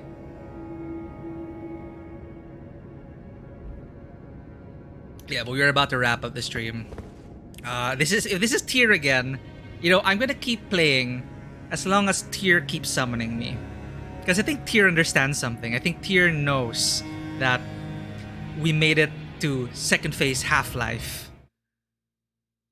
Let's see if this is our good friend Tyr.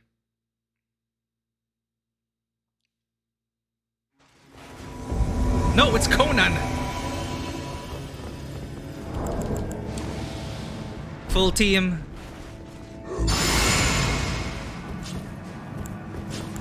Jolly Co-op activate. Oh, we got a seppuku build. Alright. This'll be easy. Famous last words.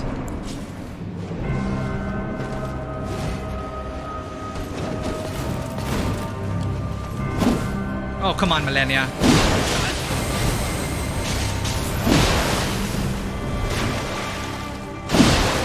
Connection issues.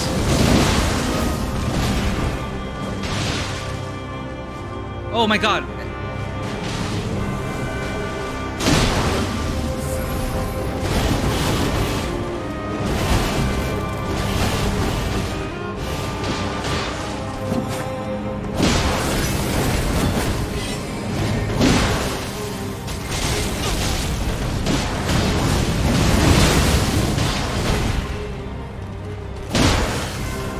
Come on, one at a time, everyone.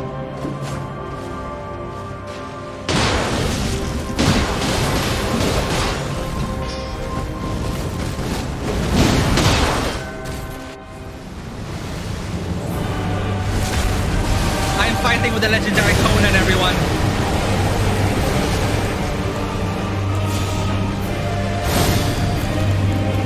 Let me buff up and join the fight. Take in my physic. It's just...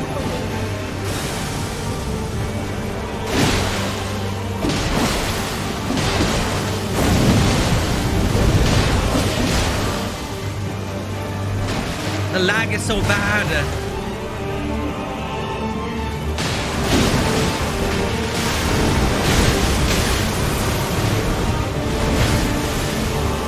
That's the thing.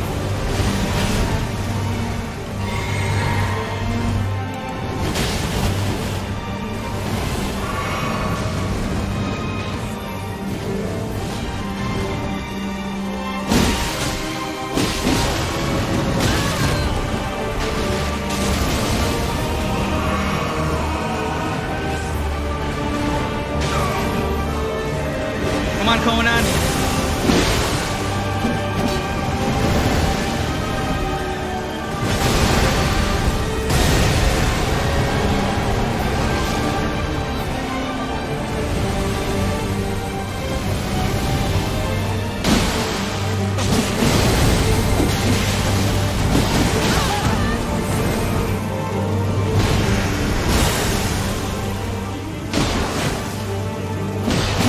I don't know. I'm bugged. Lag.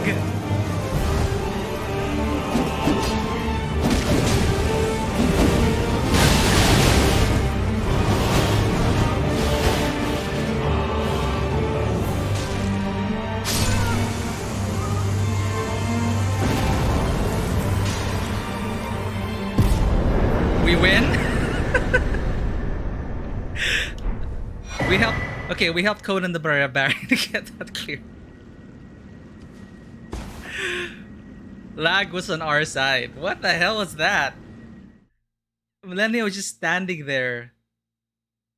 that worked to our advantage. I don't know if like it got desynchronized. It is still considering my damage. But look, I was just there as a meat shield for Conan.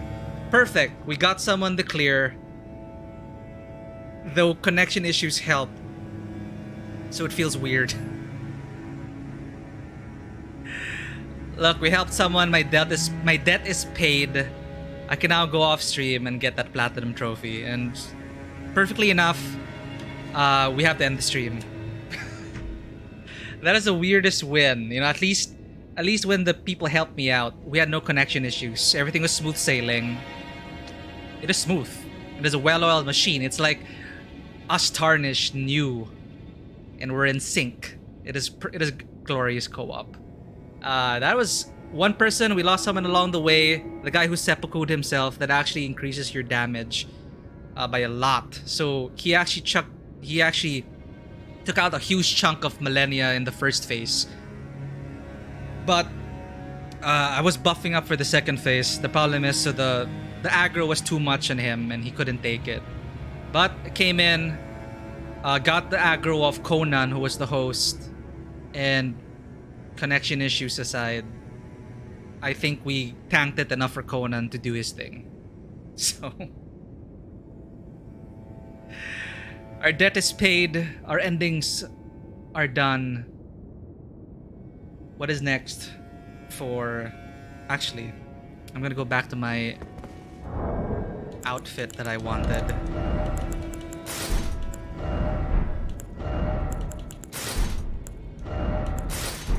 There we go. The debt is paid. And we achieved the Age of Stars ending, which is my canon ending. Though the Lord of Frenzied Flame is my favorite ending. Honestly, like, I really felt like that is an awesome ending. The other two endings were... Well, the basic ending, for people who don't do the optional side quests, they're gonna be so underwhelmed. It is such a terrible ending. It is so horrible. I have nothing good to say about that ending. Not because of what happens in it, but because nothing happens in it. The other two endings, the other two main endings, Age of Stars, Lord of Frenzied Flame, there was more meat to it, and there's a continuity to it. And I like it. I love them. But in terms of pure drama, moving forward, my vote's for Lord of Frenzied Flame. It sets up a sequel featuring Melina, who has reinterpreted her destiny, which is to bring death to you. So I love that. Age of Stars Rani ending is basically happy fun times. We've put back death, suffering, darkness, struggling, and life, and death back into life, into the Golden Order. And Rani will ideally rule with wisdom, because that is how we grow as people, not in a perfect Golden Order where everyone is golden and perfect and deathless. So Rani's whole shtick was to reintroduce death back into the world, because the cost of the Golden Order was to shackle destined death. But death comes for you. Death comes for all. And that's what we were left with. So Age of Stars ending, my canon ending, but Lord of Frenzied Flame, my favorite ending. We helped out someone along the way. Thanks to those two strangers who carried me through the Millennia boss fight. I think I would have been stuck here if it weren't for them. Hopefully we helped see Conan to the end of his journey. Of all the people to end up with at the end, it's like Conan. A legend in himself. I hope Conan wielding sorcery, though. I was expecting like the Conan player to at least brandish like a massive great axe or at least two great swords. But he seemed like he was on an intelligence build. So that's a different kind of Conan. But Godspeed to Conan and everyone else who tried to help along the way. Thank you everyone for tuning in and supporting me for those last few battles. They were pretty spectacular. Elden Ring, I did not expect to be absorbed this much into the game. I still have a few things to take care of off stream. That is to get the platinum and the achievement that was bugged out for me. I'm gonna go ahead and load a save and try to do that. But I'm pretty happy with my journey. I may try out a few things here and there. If you're on PC, feel free to summon me. I am available. I'm staying at level 200 to make sure that I still get summoned, perhaps for PvP duels and the like.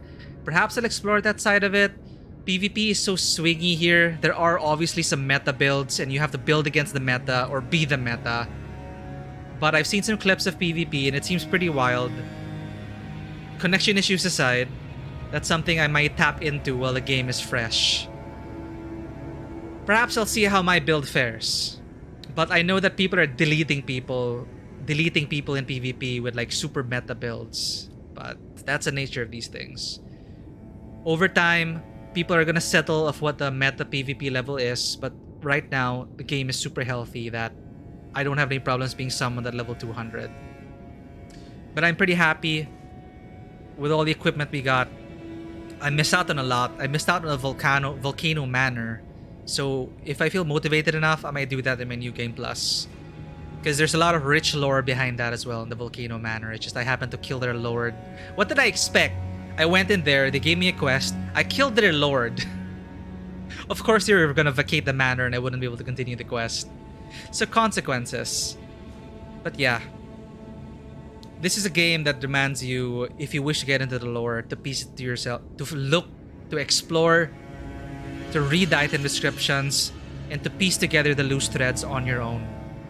They're not going to give you the story, and I wholly understand how people are going to be super turned off coming into Elden Ring, expecting a traditional narrative. It's anything but.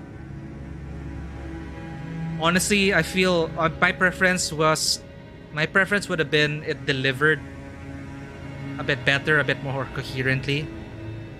But that is my personal preference. A lot of people prefer this kind of storytelling.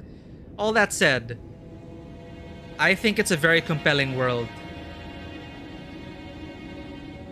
Such that I wouldn't be surprised if this became an official setting for a lot of tabletop RPGs, like segueing into that.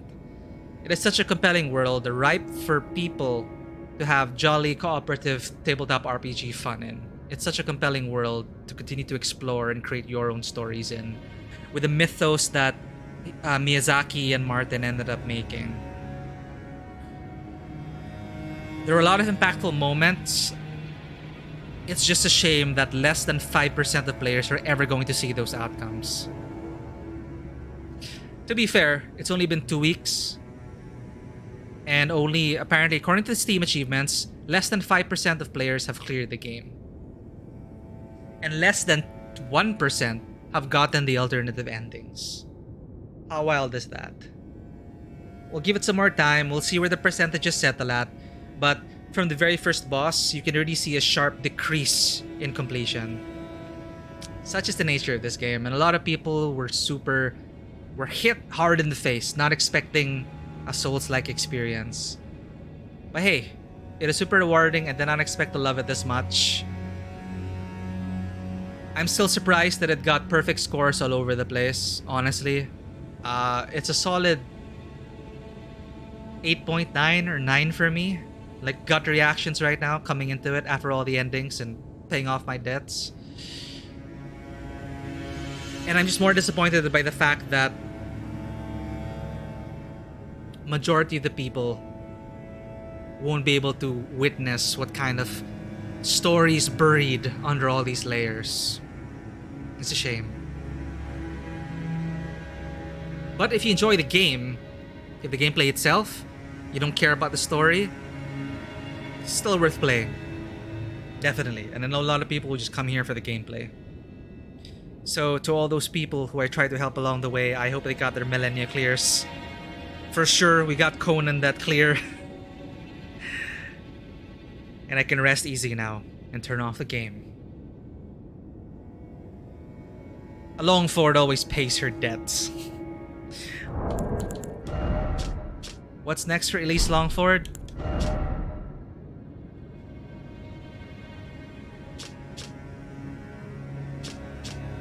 How do I get to my headshot? Ah.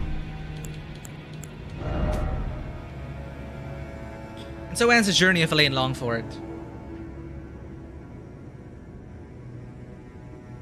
That is such an awesome helmet. I swear, I love Millennia's whole aesthetic. Which is why I used her katana in the very end. Her katana was got us. The katana was what got us our first clear. Because I was faith heavy, holy focused, and apparently the final boss is immune to holy. So I was literally doing 50% of my damage, and I decided, you know, what if I try my katana? Pulled them both out, went to town, killed the final boss. They were not immune to magic.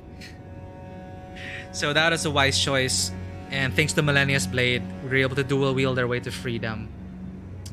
So anyone who may be lurking there, if you enjoy this content, please consider hitting that follow button. Our playthrough of Elden Ring is done for now, and our regular Tuesday schedule will be replaced by Horizon Forbidden West. It's about time I return to that, and I've been neglecting it for so long. It's about time to return to it, and that is a more overtly narrative heavy game, and I am enjoying Horizon Forbidden West. It's time to return to that. If you are on Steam, if you are on PC, Elaine Longford is ready to be summoned. I'm going to be stopping at level 200 for any co-op sessions. And if you wish to stay tuned for more, please consider checking us out on Twitter and Instagram. And also, before we leave, if you wish to become a part of the Tabletop Cinema community to get more jolly co-op in and what have you, our Discord link is out there 24/7. So thank you everyone for dropping in and supporting. I did not expect the showing today for the final encounters. We had a lot of time on our hands actually, and I'm grateful that we were able to get one co-op clear and help someone along their path. So good luck to you, Conan. Your journey is not over. Far from it. But Elaine's is, for now. So with that, take care everyone. And as always, welcome to the table. I'll see you on Thursday. Take care.